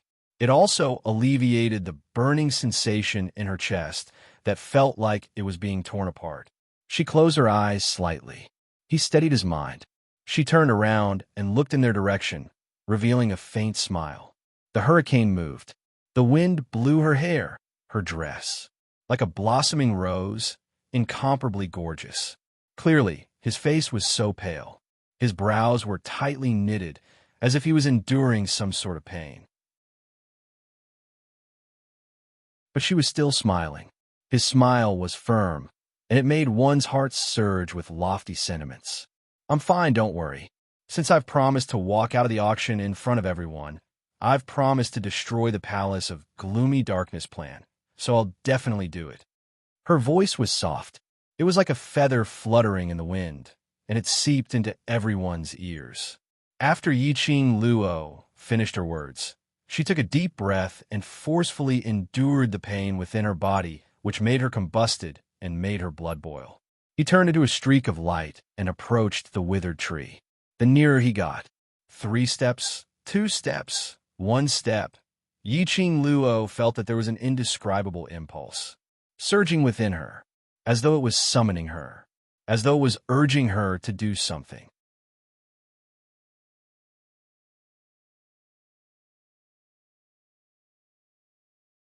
Chapter 38:26. But immediately following that, a burst of raging profound energy suddenly gushed over. That profound glow was majestic as it shook the entire space. It was what DMO Xian had mentioned. The helper outside the array. The helper over there had started a new round of attack. Yiqing Luo felt this surge of vibration profound energy attacking her. She instinctively wanted to evade it, but it was too late. The overwhelming profound glow poured down in torrents. Yiqing Luo's fingertips swept swiftly, creating a gust of strong wind to reduce some of the pressure. But what made her surprised was that majestic, profound energy kept vibrating, but it didn't cause any harm to her at all. She didn't know if it was an illusion. She vaguely felt a sense of familiarity from this surge of profound energy. Just at this moment, a ray of black, dazzling light pierced her eyes under the sky of profound glow. She frowned as she fixed her eyes on it. She saw a palm-sized black hole in the middle of the withered tree, which was emitting a black and dense aura. That black glow was different from the evil qi, but it was a kind of glow which could be seen by the naked eye. Pitch black, but dazzling. What was going on? Earlier, she didn't seem to have seen such an eye-catching thing on the withered tree. It's right there. Last, drip your blood on it. In her mind, Old Man Tsung cried out in surprise. His voice had just landed. Yiqing Luo only felt that the boiling blood in her body was boiling hot. As O was about to gush out from her body. This was her blood. It was affecting her thoughts, making her drip her blood on that withered tree. Yiqing Luo squinted her eyes slightly. Immediately, she lifted her feet and walked towards the withered tree. Under that majestic, profound energy vibration, Yiqing Luo slowly raised her arm. She waved her glower flame fan. Her fingertips hurt. Drops of fresh blood slid down, dripping into that black glow. The fishy and sweet smell of blood had a hint of fragrance. When the fresh blood fell into that black hole, rumble, Yiqing Luo's ears only heard a deafening explosion sound. Intense black glow shot out in all directions. Her entire body was entangled in it. Yiqing Luo only felt a squeezing sensation in her chest, causing her throat to gush out a fishy sweetness. It was as if something was tearing inside his body. The pain was unspeakable, but under this extreme pain, Yiqing Luo actually faintly felt a ray of white light flashing past her mind. It flashed faintly. Something seemed to want her to catch it. She was just about to grab him. The white light disappeared in an instant, tight, and popped up in her mind again. It was as if something was deliberately attracting and seducing her. She concentrated and tried to adjust her consciousness. Bit by bit, she approached the white light. During the chase with the white light, even the pain from the pressure in his body was thrown to the back of his mind. Wisps of red light gradually passed through the thick black gas in the sky and poked their heads out. Boundless brilliance began to envelop the horizon. Everyone's vision was tightly fixed on Yiqing Luo. Right now, Yiqing Luo was their only hope. As long as Yiqing Luo succeeded, they would be able to leave this place. But in everyone's heart, they were perturbed and uneasy. The young lady's hand was pressed on that withered tree. Her eyes were tightly shut, and her face was filled with obvious pain. The overlord's mood became increasingly gloomy by the side. He wanted to go forward to help, but was held down by Gue Wu.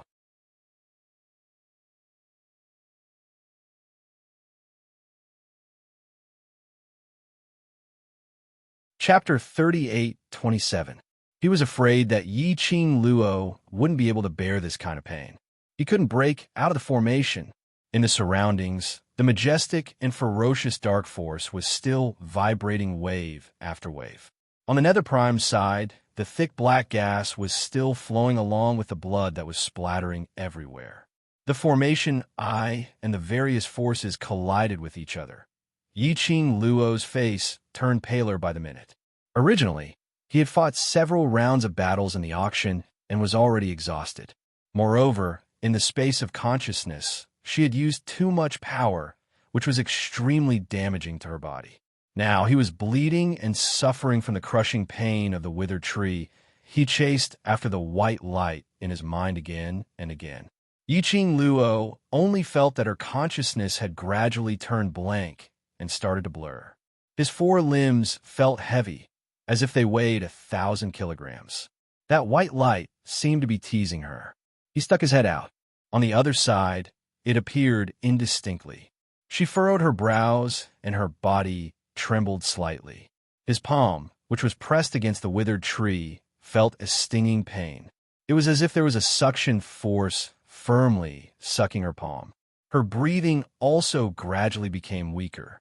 She couldn't help but furrow her brows as she felt the blood flowing out of her body. Hold on, hold on, hold on. There seemed to be a voice in his mind that kept repeating these three words. She no longer had the strength to discern the direction of the sound and the owner of the sound. She only knew that this voice caused her consciousness to become fuzzy, and then she suddenly woke up.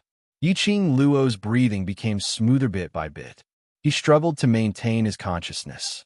Little Luo, DMO Xian saw the changes in Yiqing Luo's expression as his eyes stared fixedly at Yiqing Luo. His face no longer had the usual noble elegance. His breathing was heavy, and his heart was clenched tightly. He wanted to step forward and help Yi Qing Luo share her pain. However, Gui Wu's hand continued to press down on his shoulder. DMO Xian was very clear. He could not go forward. He could not interrupt Lil Luo Air from breaking the formation. Lil Luo had already expended so much energy and put in so much effort to destroy the array eye. If he missed this opportunity, everything that Lil Luo had done, all the pain that she was suffering now, was all in vain. Furthermore, Lil Luo's personality. He understood it better than anyone else. If Lil Luo was awake, she would definitely not let him take the risk to come over. Little Luo. The repeated calls were transmitted into Yi Qing Luo's ears, who was trying her best to stay awake. She pursed her lips and bit down hard on her lower lip, until the smell of blood filled his mouth. Only then did she stop moving. The piercing pain made her vision blur. The white light in her mind flickered and floated in front of her. Yi Qing Luo's eyes flashed. It was almost instinctive. His consciousness wrapped around it as he searched around it. Boom! His sea of consciousness suddenly fluctuated. It was as if something had exploded. In front of Yi Qing Luo, a vast expanse of white light flickered. Then, her body was like a feather, her legs weak and powerless. Boom! His mind buzzed again. Like a tidal wave, the profound strength surged wildly in his body. Wave after wave, they violently squeezed into the profound heart jade. The surging profound energy easily soothed the pain from the squeezing in her body. Replacing it was a relaxed feeling in both body and mind. The surrounding heaven and earth's spiritual chi encircled her body.